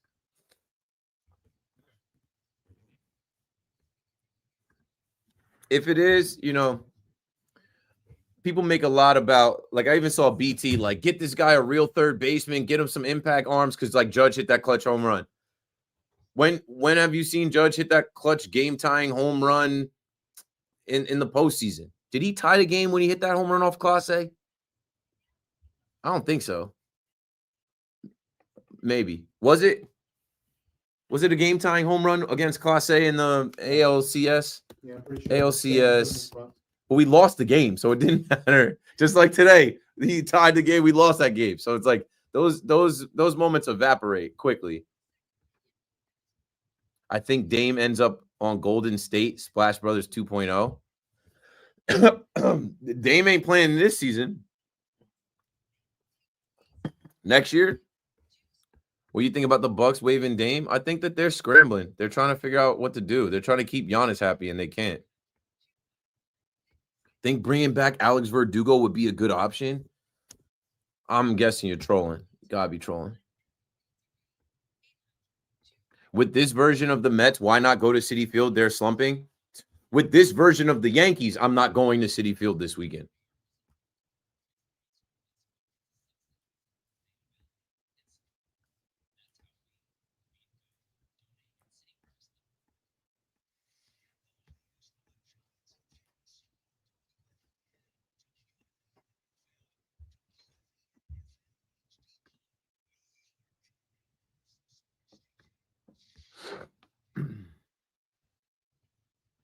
Good morning at 1 o'clock. I'm Marco Belletti, and this report is brought to you by policeofficersrighttosue.com. For the first time since April 13th, Yankees not in sole possession of first place, tied with the Blue Jays after an 11-9 loss in Toronto, their 13th loss in 19 games. Bombers crawled out of an 8-0 hole, tied at 9 in the 8th on an Aaron Judge moonshot, his 31st of the year, but Devin Williams allowed 2 in the bottom half of that inning.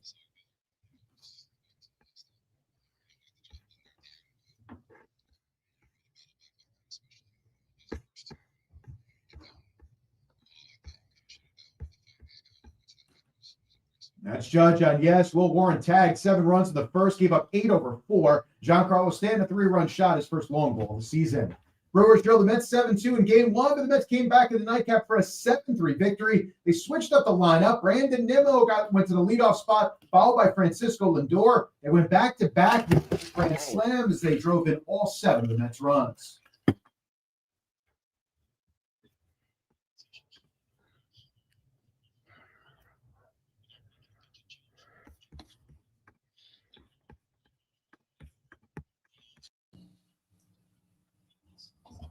And the Knicks apparently have a new head coach. Reportedly Going Mike Brown, his 4th stop as a head man, spent 11 years combined with Cavs, the Lakers, and the Kings. 76 degrees, clear skies, Central Park. That's what's happening. I'm Marco Belletti. Talk New York sports with us. 888-808-1019. Powered by Paramount Plus. Stream the NFL on CBS live on Paramount Plus. Oh, yeah. Doug. I never heard this on the fan. Hey, pick up the phone, baby. I know you're home, baby. You know what I did see? Mariah the Scientist is playing in the MLB celebrity softball game. 888-808-1019. Keith McPherson on the fan, yada, yada, yada. So I did see that. And I mean, somebody's probably like, who is Mariah the Scientist? That's Thug's girl. That's Jeffrey's girl. Young Thug. You remember Young Thug, who was locked up for like a year and a half? Atlanta rapper. That's so like, and I'll talk about this for a second, and we'll get to Mike Brown, as you just heard the update, and I haven't really gone in on that. And I still have more things with the Yankees, of course. And the Met fan, don't call to talk to me. I don't mind. You can call and talk to Big Mac in an hour. Oh, oh, it's Al tonight? Al tonight, yeah. Actually, Al will be on it too. Perfect timing. Shout out to Al. Juan Soto, Puerto Rican, or Francisco Lindor, Puerto Rican jersey night. They get a big win. They change the lineup. But yeah, the softball game, MLB put out the roster, and it's supposed to be a celebrity softball game. And I'm like, who are these people? Mariah the Scientist, Prince Royce, Candy Burris, Funny Marco, Capital One Bank guy. I know who Big Boy is. Actually, I do know who Funny Marco is, and obviously I know Mariah the Scientist. Funny Marco is the black dude with the fro. He's got the crater face. He does the videos where like he he's interviewing people and he's serious, but then he's not. He just did one with Jared McClain where Jared McClain is rapping Drake lyrics. L. Duncan is playing. L. Duncan, you know, from ESPN. Jake Storiale is playing. And shout out to Jake, but like Jake is not a celebrity. And like Jake as Jake Storiale, I don't know if people know the name. Jake is John Boy's sidekick. So they need to write like Jake from John Boy and Jake.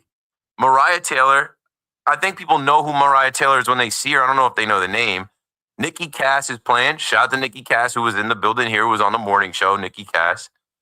Ronnie DeVoe, I'm not familiar with. Javi Lopez, I'm not familiar with. Jermaine Dupri, I'm familiar with. Drewski is going to be there. Quavo is going to be there. Young Meek. I just don't know what type of vibe this is going to be. I don't know what this is going to be. And it's all over the place with this celebrity game now. It is all over the place. It's like, you know what else, too? I was having a conversation about. I'm like, because of the internet and social media, somebody is famous to me that someone else has no idea. Like, there are pockets of fame. Oh, yeah. Like Drewski. You named one right on the head. Drewski to, I mean, people your age and my age and younger, everybody knows who Drewski is. But if you're 40 and above, you're like, who is this guy? And like now I'm looking at it and they have the pic. Oh, Ronnie DeVoe from Belle Biv DeVoe. What am I thinking? Of course That's what I was trying to think. I was like, I think that dude was in a band. And Javi Lopez is a former player for the Braves. Okay. But see, when you just read the names, it's like, I don't know. Now that I'm looking at the pictures, I know some of these people. But I'm on the fence about going to the All-Star game. I want to go because I've been to 4 All-Star games. I want to go because I love going to Atlanta. Because whenever you go out to eat, drink in Atlanta and you get the check, it's half the price as it is in New York. Preach. But I'm also like, I don't know. I got to get a little bit of a crew together. I'm working on it with a couple people. My boy Dan is definitely going to go. My boy Caesar lives down there. And I think if my boy Mike from Chicago goes, then I'm going to go. I'm going to go. And I'm only going to go for a couple days. And I don't know if I'm going to see this celebrity softball game. The celebrity softball game is on July 12th. And like, that's the Saturday of All-Star week. Because, you know, it's not really a weekend. It's really Home Run Derby is Tuesday. And then the game is Wednesday. I don't know. I'll keep y'all posted on that. I got like a week to decide. Have you ever done a celebrity game before? Well, I can't play in a celebrity game. I'm sorry. I mean, have you ever been? Yeah, I was like, I'm not a celebrity at all. Hey, when they come back to New York in a couple years, though, maybe you never know. I gotta work on it, bro. I gotta keep grinding. I gotta keep posting. Hey, you gotta get in the batting cage. You know what I mean? I mean, I could play. I played in Bernie Williams' softball game. If it didn't rain this year, I would have played. Rain date, I think September 9th, we are gonna play. And here's the segue right here. There's a rumor out there that one of the New York Knicks is gonna play. Uh-oh. Speaking of the New York Knicks, hey now, the Mike Brown era of the New York Knicks is really upon us. Mike Brown season. This is what I'll say about Mike Brown, and I do want to hear from some Knicks fans on it. This is your opportunity. If you didn't call in earlier today, if you weren't able to get into Evan and Tiki, and you're a Knicks fan, like, I'm not a Knicks fan. The way I look at this is like, yo, you defaulted into Mike Brown. He was a free agent. And if somebody tells you the plan was to hire Mike Brown, that's cap. Like, that's a complete lie. Because there's no way you fired Tom Thibodeau and then checked on all these coaches when, like, you didn't have to check with Mike Brown. You would have fired Tibbs and then hired him the next couple days. You defaulted into him through your search. And this whole thing reeks of James Dolan, as I thought right away, but then some people came out. I know Frances was one of the first people to say this has nothing to do with Dolan. Obviously it does. This was James Dolan. I'm tired of your face. You're gone. You're fired. Leave the building. Don't let the door hit you. And I feel like they did Tom Thibodeau wrong. And I feel like when you play with karma like that, I feel like when you play with a man's career, profession, his work, like, he worked so that these Knicks would be these Knicks. And you cut this man short. And then the way that the universe would have it the Pacers go and they take that first game from the Thunder and they get all the way to game 7 where you got to put more respect on the Pacers. You kind of fired him for losing to the Pacers in the fashion that he did, but then the Pacers kind of came out looking better than you probably graded them. And you gave him an extension. He's going to still count that $30 million. So, like, not only did you just, kick him to the curb, you wasted money. And now Mike Brown comes in, and I'll say enjoy the honeymoon, Knicks fans. That's where you're right at. Like it's not even confirmed. As of today, knowing that that's your coach, enjoy the honeymoon. And it's not even a great honeymoon. Like, you're going on a honeymoon to, like, Orlando. You're not going anywhere great or crazy. You're on a honeymoon in Atlantic City. And no disrespect, somebody call me up if you had your honeymoon in Orlando. Maybe you went to Disney or Universal or something like that. Or maybe you went to AC. But this honeymoon right now with Mike Brown being your coach, it's only cool because you were longing for a coach right now. Like, when's the next coach? Who's going to be the next coach? And no disrespect to Mike Brown. I'm rooting for the brother to come in and win and do good. But, like, the thing is, the bar is set at win and get to the finals, or it's a failure. And that's a high bar. I don't think he's going to be fazed by it. He's been to the finals with Bron, with like prime Bron. Like, that's different. And he's been on the bench with Steve Kerr. And he did go to Sacramento where the bar was, hey, you got to end this playoff drought. And he did that. But, man, I just think that what it's going to feel like is like, yo, he's the luckiest guy in the world for now. When it gets thick, when it gets to the adversity where, a player goes down or some things are, there's, how it is. We just went through a season with the Knicks where it's like, okay, you see Josh Hart and Tom Thibodeau yelling at each other on the sideline. You have Mikal Bridges telling the media, yeah, I had a conversation with Tibbs about playing the bench more. Tibbs gets in the media like, oh, no, we didn't have any conversation. A little bit of a turmoil that just happens. Alphas, testosterone, guys trying to win.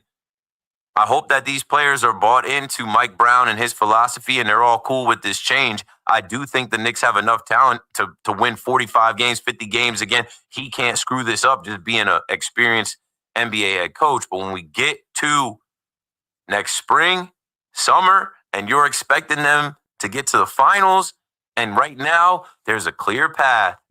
Right now, the Knicks are the favorites to come out of the East. Don't count your eggs before they hatch. Things happen. Somebody's going to emerge. There are other teams in the East cooking up right now saying, yeah, y'all think it's the Knicks, but it's going to be us. We're going to make a run. 888-808-1019. Congratulations, Knicks fans.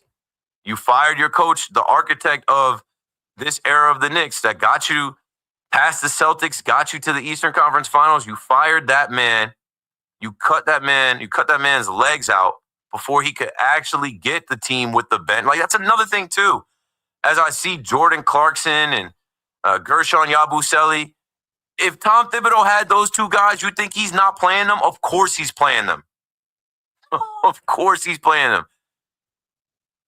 He obviously would respect Jordan Clarkson and Yabusele after we saw him, in the Olympics and whatever. Everybody talking about him dunking over Bron. And like, he had some games with Philly where, he could shoot the ball, he could score. Like, of course he's going to play those guys. You mean to tell me now? And that's what sucks. Like, so many coaches. Like, this is how I felt about Kenny Atkinson. I know I'm a measly little Nets fan. But, like, I used to use the analogy with Kenny Atkinson. Like, damn, y'all had Kenny driving the hoopty. Kenny had to drive around the hoopty and get somewhere. He got to the playoffs in the hoopty. Then when you upgrade to the Ferrari, you take the keys from him and you give it to Steve Nash. Like, now that you've upgraded this Knicks bench, this Knicks team, Tom Thibodeau doesn't get to reap the benefits of that? That's crazy. 888-808-1019. We'll get to the Knicks calls as they're coming in now. Sonny's in Montclair, though, talking about the Yanks. Yeah, I got a headache. I was waiting on to speak to you, and of course, Freddie Freeman walks off the horrible White Sox. But they get the job done. The Yankees don't have a killer instinct. They have a glass straw. Yeah. They've had on a historic night for Clayton Kershaw. They're not about to lose to the terrible White Sox. Yeah, no. Yeah, Mookie gets the sacrifice fly. I mean, and then Freddie comes up and wins it. They do what they have to do. I told you this before, Keith, because I was in LA for Game 1 and had to deal with that. I'm sorry. That nonsense. We just keep beating ourselves every big statement, series, or game. Like, of course the Yankees came back, but they can't put it away. That's like Knicks fan as a Knicks fan, when John Stark dunked against Michael Jordan and the Bulls. We lost the game. Boone said a couple of years ago, "Oh, the rest of the division's catching up with us." It's, bro, they passed you. This is when the Red Sox took over the division. They're in like delusion land. Yeah. I mean, they play so sloppy. You played football. Didn't your coaches demand you a certain level of excellence to hit the mark? It again. Don't jump off. Run it again. Do it right. You're going to run it 5 times in a row and execute it correctly so that you can't mess it up in the game. What people are misinterpreting is, I'm not looking for anybody to break anything or for Boone to yell in the post game. I'm looking behind the scenes to drill into them, cover first base, bunt, hit and run, use all the tools in the toolbox. A couple of weeks ago, about a week ago, Boone didn't want to bunt because they were playing tight on the bunt. Well, don't let them dictate the game all the time. You still got to get the bunt down. Or go out to Rodon and don't ask him. Don't say, "Can you give me 3 more? Get me to the 7th." I bet you he would have said yes. All we do is we look. We always blink. We always look for the reasons and the excuses. And Boone costs you about a game or 2 each series in a big series, and it all stems from, like you said, it's all about Cashman. If you had Theo Epstein or somebody in here, they would redo the whole way we do business. Thanks for the call, Sonny. Yeah, it's got to be more cutthroat. I hate to say it. Enough with the feelings. Enough with the friendship. Enough with the contracts. Like, I was going back and forth with someone on Twitter about DJ's contract. $15 million this year, which now we're halfway through the year. So $15 million next year and $7.5 million this year. What does that do to the Yankees' bottom line? What does that change in the Yankee universe with the money that they generate and what they made last year and what they spend and like cutting DJ LeMahieu, cutting ties with him? Nothing. We are forced to watch Jazz Chisholm play out of his position and DJ LeMahieu barely be able to play second base because they've defaulted into that by choice. That's their own arrogance. That's the Yankee way. And it always rears its ugly head. It always, like the baseball gods and ball will find you and those type of things, consistent. Absolutely consistent. So nothing changes until it does. And they won't change it because they go to sleep at night saying, we're fine. No, we're good. We're better than this. We're good every year. We're the Yankees. We win every single year. But you don't. You have a winning record. But like ultimately, what your fans were brought up on was winning championships. Now, speaking of the Knicks, that was cutthroat. And maybe it works. And maybe this is historic. James Dolan might go down as the GOAT. He might be the man if the Knicks actually get to the finals and win next year. And he says, you know what? Tom Thibodeau, we won, yeah.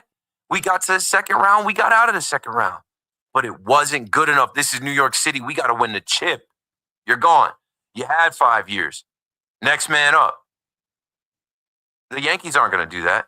But if the Knicks actually do that, if the Knicks have done that with Mike Brown, and Mike Brown is the guy to take them to the promised land, everybody's going to be celebrated. Everybody's going to be immortalized.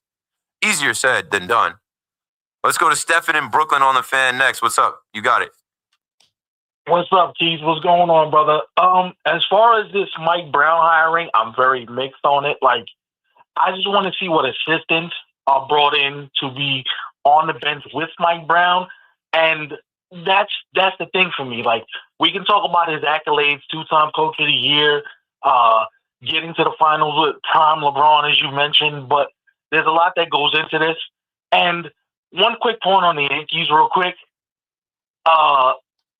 I can't wait to see what happens when Boone is finally fired, because I think Yankee fans, me included, are going to throw a party.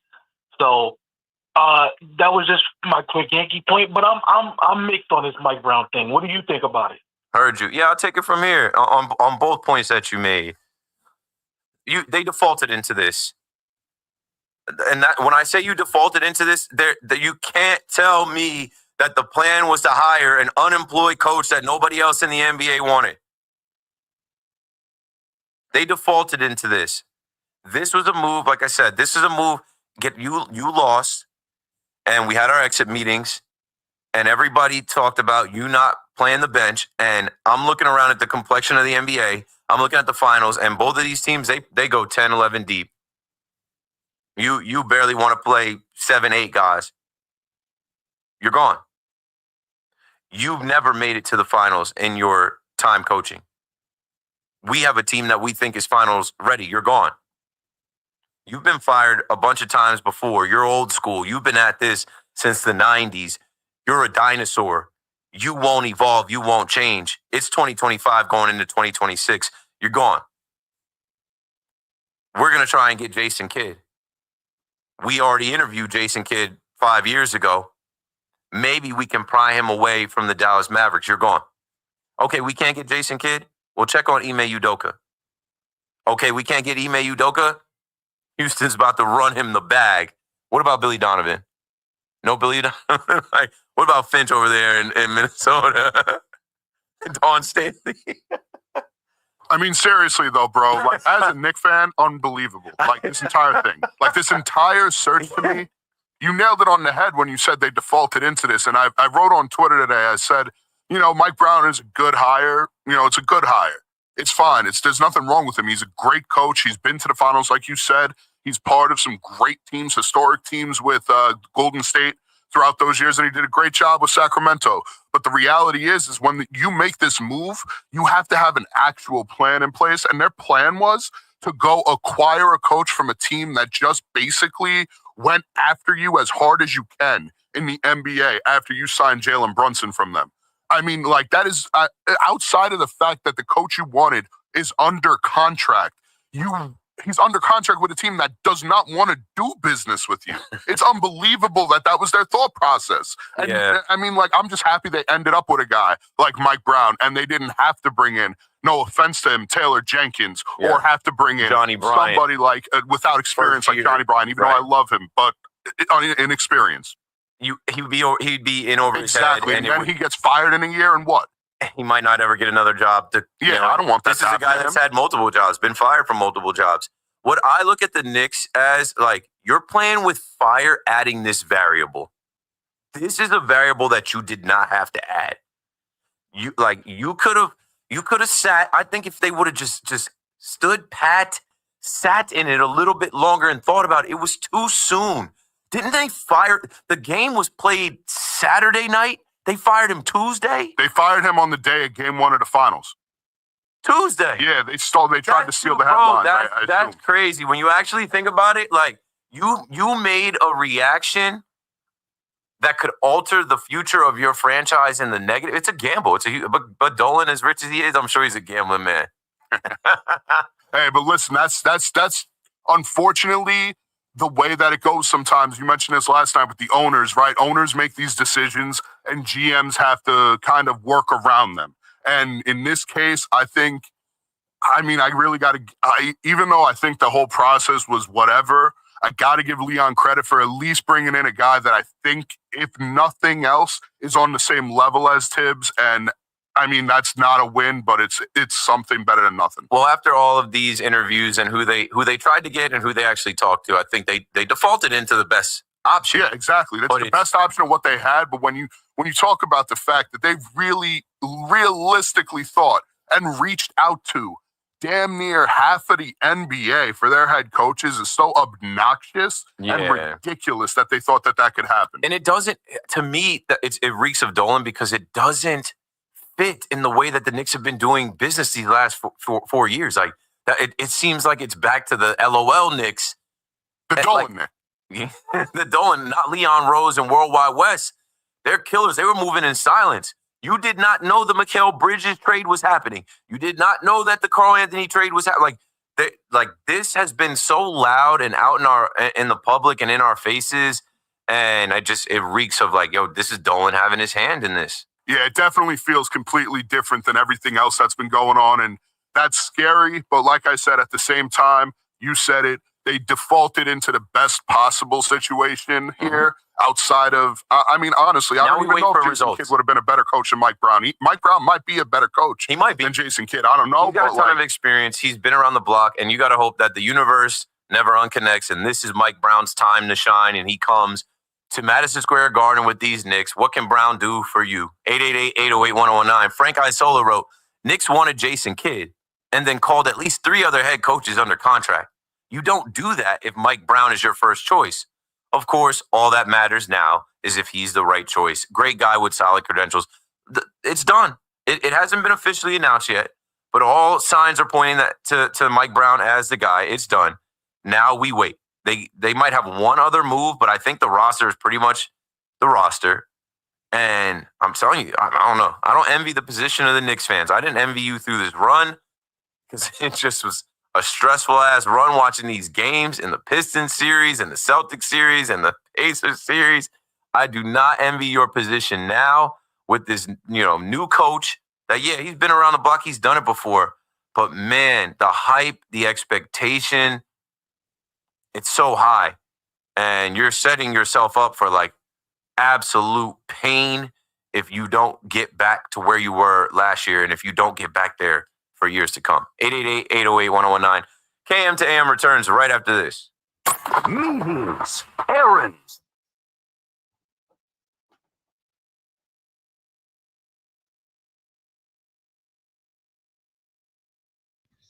All right, so the audio was better. I'm assuming the audio was better that time. And right now, I'm talking on my MacBook microphone, but I think I've explained this in the chat. For months, I was on the MacBook microphone and I was letting the monitor speakers in here come down, and that was how you heard the calls. I've created a workaround where now I have a microphone set up. I can switch the microphone input to the headphones over here. I just got to make sure it's turned up. So we had somebody in the chat was like, yo, the audio is bad. That's because I had it down low. Sometimes I forget. I'm doing a bunch of things in here. I'm reading articles. I'm queuing up takes and stuff like that. But hopefully that, because I want you guys to be able to hear the calls clear. All right, anyway, let's hit the chat. And let me see if I can go back to where I was. Yeah, I was like, let me know how the audio sounds. Rodney said the audio is good. Yeah, Zoo came through. Right, now I know. Now, once I saw, BBD, I know who BBD is. Audio is good. Nikki Cass, Jake, Drewski is crazy. It's such a range. It's such a wide range. Jake is not famous, though. And no disrespect to Jake. Jake is not famous. Mariah, she fine, but I don't know if she's famous. She's a baddie, but I don't know if she's a A-list celebrity. But it's Atlanta. They at least MLB is playing into Atlanta and hip hop. Yeah, Nikki Cass is funny. Shout out to Nikki. Like I said, he was in here. I will not be at the celebrity game. If I go to Atlanta for the All-Star game, I'm trying to fly in Sunday and be out by Wednesday morning. The Dodgers fight back and win again. Fighting back takes too much energy for the Yankees, actually. They're a better team. They're the defending world champs for a reason. I went to the All-Star game in 2023 in Seattle. This All-Star game.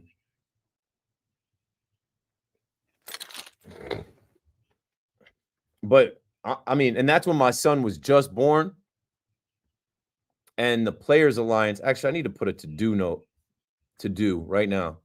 Reach out to Players Alliance.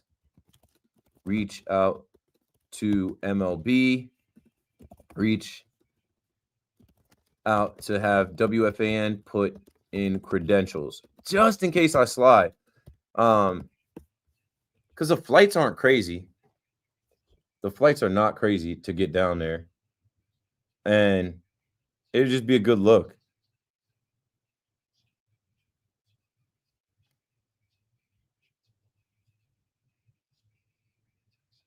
It'll be a good look. I know I crush it with the content down there. I'm a hip hop head. I'm a baseball guy. The Yankees are going to send Max Fried, Aaron Judge, Ben Rice, I think, came up just short, and so did Goldschmidt. But yeah, I might go. Yankees need to bench Volpe even. Yeah, I think it's time. He had the off day in the Baltimore series. That's not enough.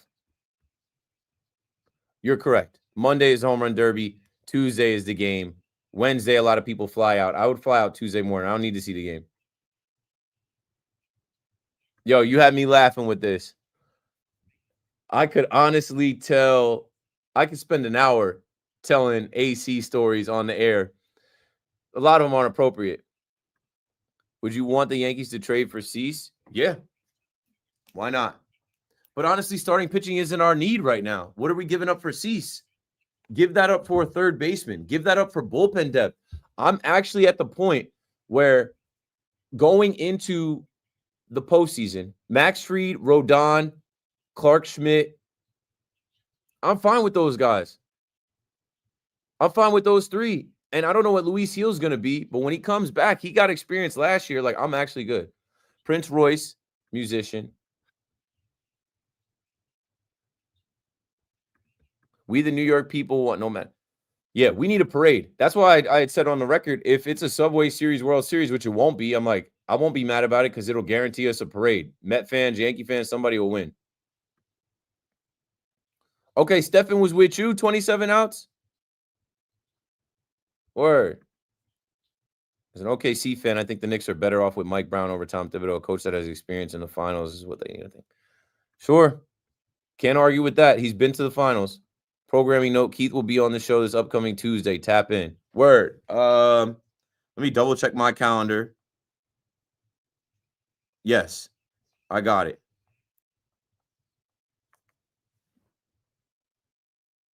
"27 Ounce Podcast."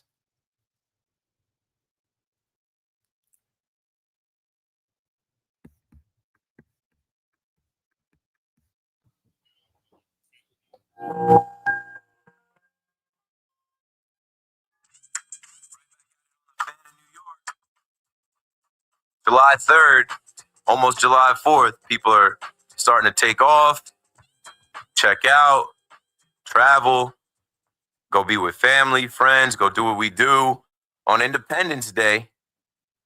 Unfortunately, I won't be off. Well, I'll be off on the weekend. They probably hit you with the Daniel McCarran, Anthony Gallo, EJ Stewart, Al Centron. We got to get Big Zoo a show. Yo, come on, y'all. Can we get a big Zoo-Wop show? But I won't be off tonight into the 4th. Like, I'll be back. After the Yankees probably mess around and get swept, I'll have to come in here again, all sad and mad, talking about all the issues with the franchise, and take your calls at 888-808-1019. So, I mean, I did my Mets Open. I tried to be positive, and the Met fan was still calling me with negativity about the bullpen and still tweaking the lineup, and Pete Alonso didn't hit. I'm like, well, damn. That wasn't good enough? That wasn't good enough? You got off the schneid. You ended the losing streak. You didn't get swept in the doubleheader. Lindor is back. You Met fans went from poverty to now it's just penthouse. Steve Cohen influence. And for us Yankee fans, we are in the Delulu world. Us Yankee fans, some are still very glass half full, and we're the Yankees. Okay. Okay. But I think, right, like, we're in Delulu world where we're losing our minds. I lost my mind at watching this game tonight. They brought us back just to pick us up and power bomb us on our necks. You got to win that game. You know, we're just talking about the Dodgers. The Dodgers aren't going to lose to the White Sox on a night where Clayton Kershaw makes history. They rally. They score 3 runs in the 9th inning. And they walk them off in their building. I love LA. That's the song they play after they win. Good times for them. 55 wins, first place team, defending champs. Y'all want smoke with the Dodgers, Yankee fans? Y'all want to run it back right now? You feel good about that? You feel good about this team getting back to the World Series. If it's the Dodgers there, I can't live that life. Back-to-back World Series losses to the same team. Long way to go. Long way to go. We're not even at the All-Star break. We're not even at the deadline. So much is going to change, because there are 29 teams in the New York Yankees. Those 29 teams are lining up to give the Yankees a third baseman. They are lining up to give the Yankees some bullpen help. They cannot wait to help Brian Cashman. This year they're gonna say no Cashman tax. Just send us some bums. No Cashman. Just send us whoever you want. We want you guys to get 28 this year. It's not happening like that. All these other teams want to win because they watched the Yankees dominate for so many years. They watched the Yankees three-peat. They don't want to see the Yankees win. 888-808-1019. I also mentioned Mike Brown, and if I had one take, it's enjoy the honeymoon. Enjoy it right now. I really feel about Mike Brown that there's something in the air with karma and Tom Thibodeau and them improving this team and cutting the rug from under him and him not getting to finish what he started here. And you fired him to land on Mike Brown. It's a gift and a curse. I said on Twitter, I'm like, he's a lucky guy for now. This could be a gift and a curse.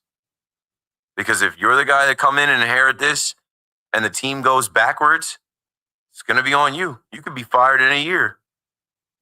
So, Knicks fans call me up. Mets fans call me up. Yankee fans call me up. Fans of the fan call me up. I got 20 minutes left. Dino is down in Maryland. What's up, Dino? You got it. Keith, how you been, man? Good. How are you? Doing well. First of all, how's your son doing? How's your family? Because I enjoyed the story there, but as far as you taking them to the Yankee game. They're good, man. I'm blessed. I'm looking forward to the holiday weekend. My son's not old enough to be at fireworks or stuff, but maybe we can find a barbecue, go to the pool, do some stuff like that. It's definitely going to be 3 straight days of family time. So thank you for asking. No problem. All my best, Tim, by the way. My question for you, with the way Mendoza finally, had a nice idea, putting Nemo 1 in the second game and Lindor 2, do you think you can see that going forward for the next few games? Just to switch your word around a little bit. I'll hang up and listen. I appreciate it, Keith. To my best, everybody. Happy 4th. Thanks for the call. Thanks for the call, Dino, down there somewhere around the Mason-Dixon line. Up here in New York, I think you got to run it back. It worked. Don't get cute and fix it and get it. You got Lindor back. The team goes as Lindor goes. Run it back. Win the series. And go into the Yankees series with this lineup. And maybe with a series win against a good Brewers team. They turned it around. They flipped it. After losing 7-2 in that first game, where all the Met fans were questioning Mendoza, pulling Clay Holmes, and Reed Garrett's cooked, and what's up with this lineup? They scored 2 runs in the third and the fourth, and then nothing else. Grand slam in the 6th, 5 runs scored in the 6th, another 5-run inning against the Mets in this terrible stretch. They erased that with what they did in the second game. Now you feel better about the lineup. You feel better about the team. You feel better about your chances to take the series. So many of you have been calling for a different lineup. You got it. So many of you had ideas of who should hit where. And, it was Mendoza who, a couple Saturdays ago was at Fanatics Fest with Evan. And when they mentioned taking Lindor out of the leadoff spot, he's like, so who are you going to bat there? And I think the obvious answer is Nimmo because he's got the experience. But I think at that juncture, they didn't want to kind of quit on Lindor as a leadoff because he's been so good. But first game of the doubleheader today, he goes 0 for 4. Something had to give. Something had to change. You played twice in a day, and they did find something. It worked. So, yeah, I expect them to run it back. I expect them to keep it going. Today, you will see the Mets face Jose Quintana. And shout out to the Mets. Classy organization. Gave Jose Quintana a little welcome back video. Got to, butter him up. Get him in his feels before he faces David Peterson. And now the spotlight is on David Peterson. He needs a bounce back performance. A good performance. He hasn't had one in his last couple outings. He needs a stabilizing performance. and run back that same lineup, and you should be fine. 888-808-1019. Eric is in the Bronx on the Fan next. What's up, man? Hey, Keith. Almost 35 years listening to the Fan. I've only called twice, and it's both been with you. So keep up the great work. My man. Listen, this is a malaise that affects baseball in general. But, and for the sake of transparency, I'm a Mets fan. Watching that Yankee game and watching what happened with that pass ball in bottom of the eighth is unbelievable. That these players have such a lack of awareness that if you have the go-ahead run at third base and you are not on your feet, and you had a caller yesterday bring this up, a gentleman called yesterday, talk about this catching style. Yeah. These guys on their knees. Yeah. It is unbelievable that Major League Baseball, the managers, whoever it is that is involved in this, allows these catchers at a pivotal point in the game. If you want to be on your knees, on your back, when no runners on base, I get it. But when you got the go-ahead run at third, you have to know that the worst thing that could happen as a catcher is for that ball to get by you. And for that catcher to swipe at the ball with the glove and not throw your body because you're not in a position to do it is unbelievable. And like I said, I'm a Mets fan, and I'm watching that game on the phone with my Yankee fan friend. I said, I can't believe you're not throwing a rock to that TV, because that might have cost them the game. We don't have the crystal ball to know what would have happened, but you got 2 outs there. You got to go ahead run at third, and you got to be on your feet. And I don't know why managers are not telling their catchers, hey, get up on your feet, and you got to block. You cannot let that happen. And listen, it happened to the Yankees. So, I know you're going to kill me for saying this. Or, a Met win and a Yankee loss for me is a great day. So, but nonetheless, it's painful to watch that. And it's not only the Yankees. All these catchers are doing it nowadays, and it's killing the game. I can't imagine what old school catchers would say about a player, because if they ruled that a wild pitch, that's crazy. That was a very blockable ball if you're in the proper position. Thanks, Keith. Thanks for the call, Eric. No, I don't mind. Honestly, I'm even more mad at the Yankees because through this stretch of the Mets losing, the Yankees have robbed me of my joy watching the Mets lose. I can't even enjoy a Met loss and a Yankee win because y'all don't give me that satisfaction. So I understand. But no, it's Tanner Swanson. It's what they're teaching these catchers. And what can you do? Ben Rice is barely a catcher at this level. What does he catch? 5 games? He took ownership of it. After the game, he said, that's on me. I have to find a way to keep it in front. But it's tough. How much has he caught Devin Williams? Not a lot. This is his first year catching. Devin Williams' first year on the team. And Devin Williams has to not fold after that. It is heartbreaking. It is backbreaking to see that happen because it's George Springer. George Springer manufactured that run pretty much on his own. Worked a walk because Devin Williams wasn't in the strike zone. Steals a base because he knows it's Devin Williams and Ben Rice catching. And then when he's on third base after the long fly out, or he's able to tag up, use his speed, and get to third base. And Trent Grisham he's not going to make the throw, but he's looking to make the throw. He's sitting there on third, and Devin Williams yanks that pitch, and Ben Rice isn't able, and then there it is. There's the run. It's like they didn't have to work that hard to get the lead again. And then they unravel because Devin Williams goes into the tank. Devin Williams, oh, man, I blew it again.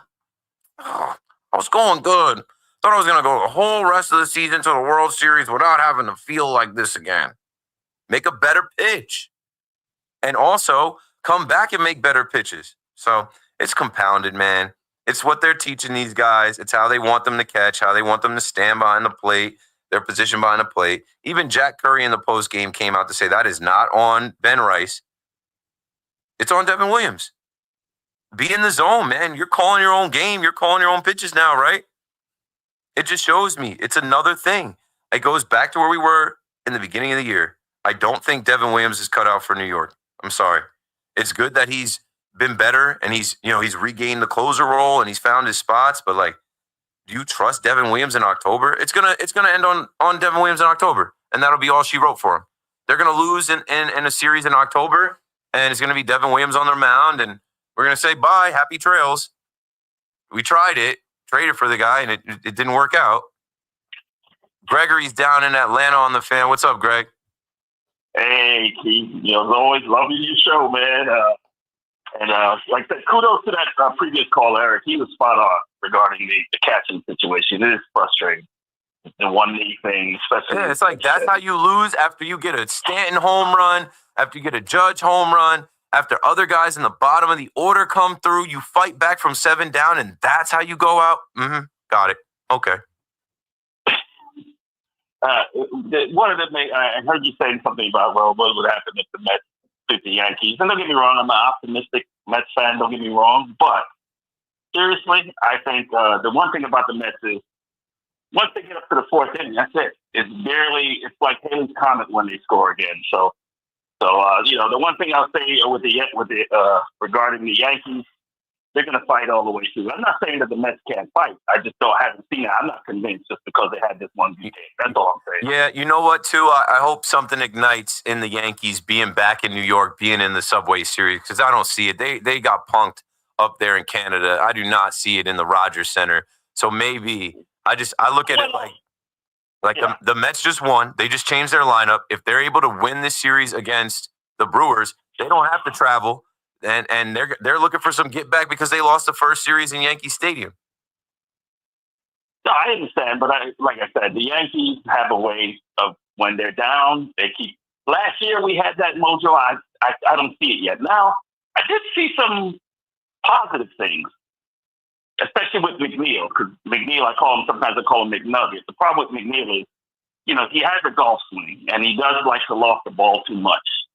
But it was refreshing to see him, put the bat on the ball, because that's really what got him where he was.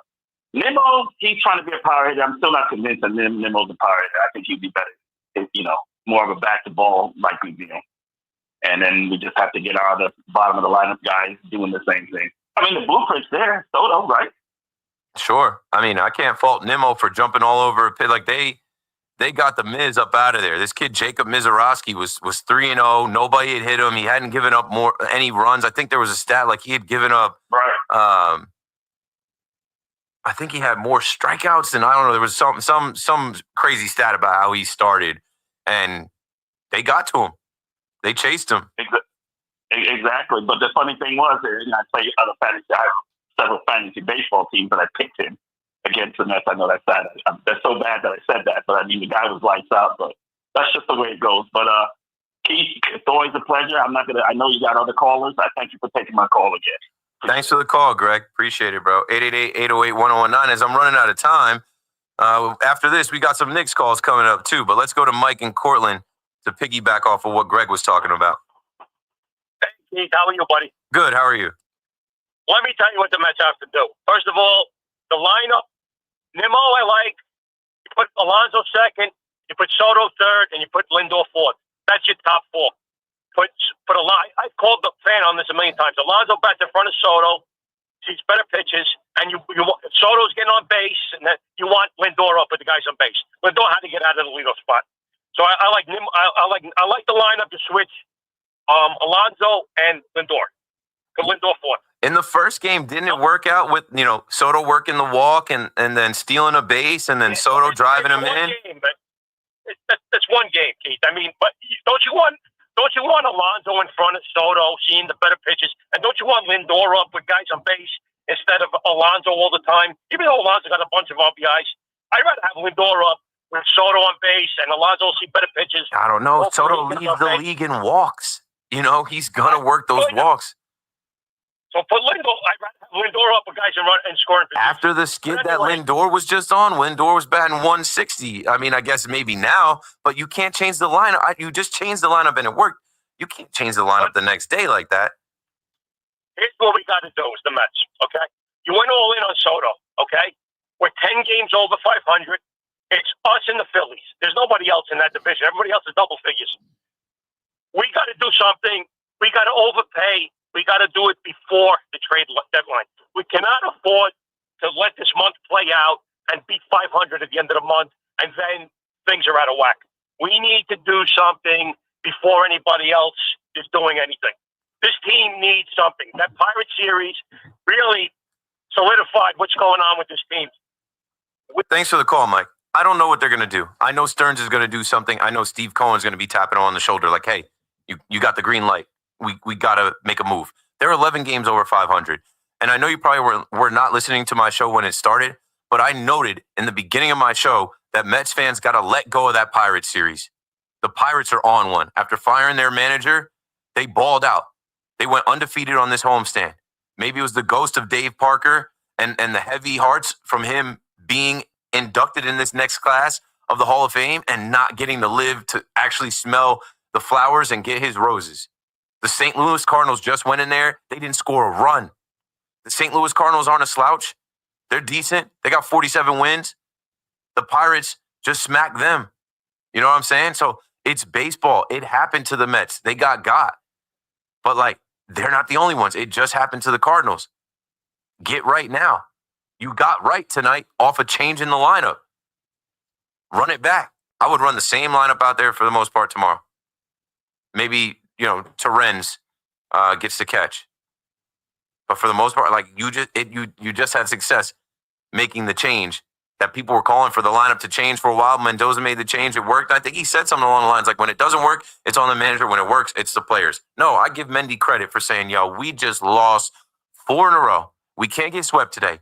Now is the time. We're going up against this Miz kid, Jacob Mizorowski, throws 100 miles an hour. How do we get to him?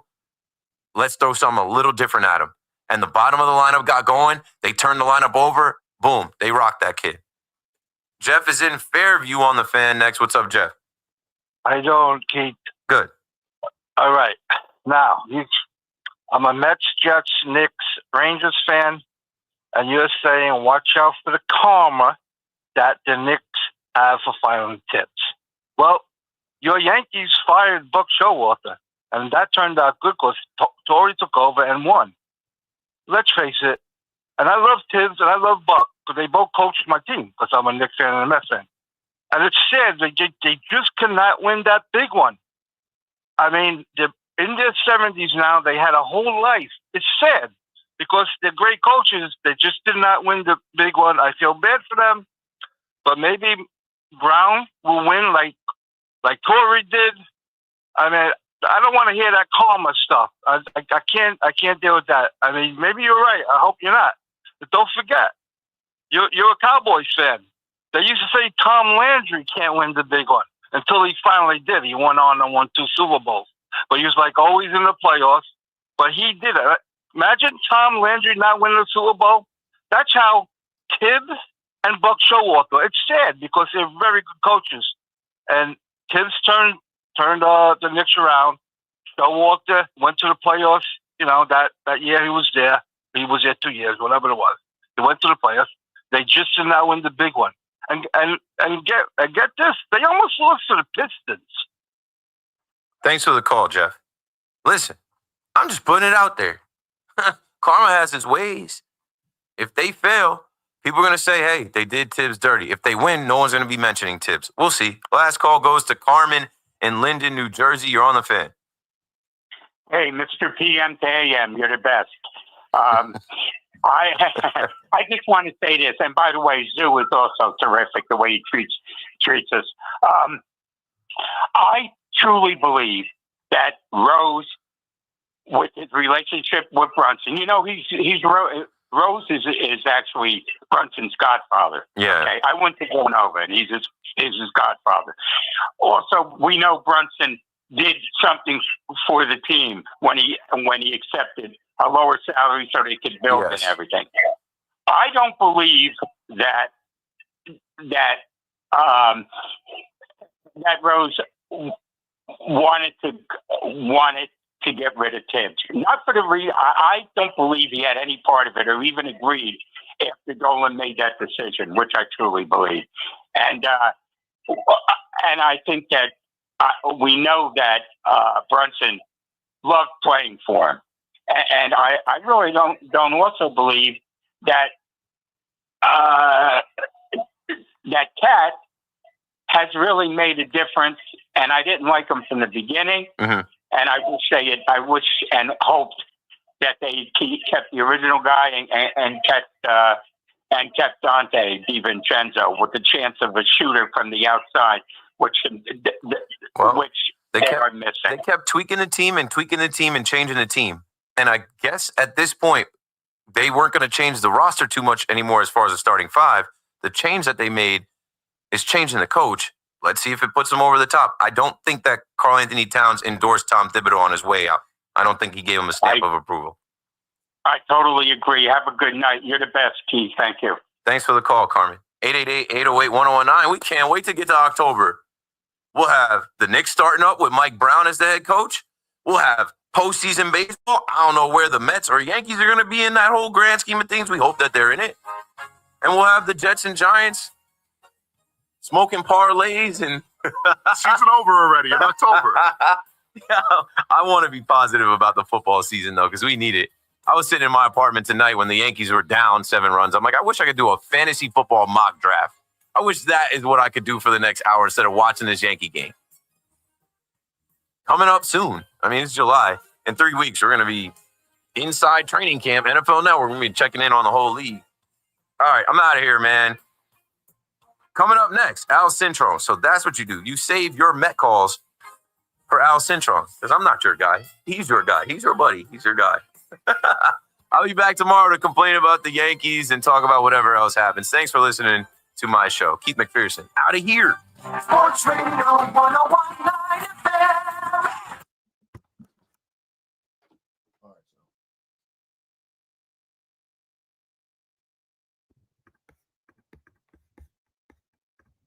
All right, so I got to get out. So Al can come in and set up and rock, you know? It's a quick turnaround out here. Feel me? Appreciate y'all, for real. We'll do this again tomorrow. Make sure you guys also hit like on the YouTube if you're watching on YouTube for the algorithm. Also, check out the long-form content that I dropped going back in time, reading journal entries on YouTube from 2018.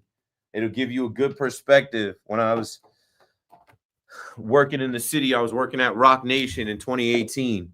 And I read 3 different journal entries from when I got the job, when I started the job, and when I quit the job. It'll give you a good perspective on my life, my journey, and, you know, all that good stuff. Again, appreciate everybody.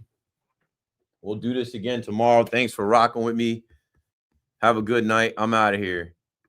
In 5, 4, 3, 2, and...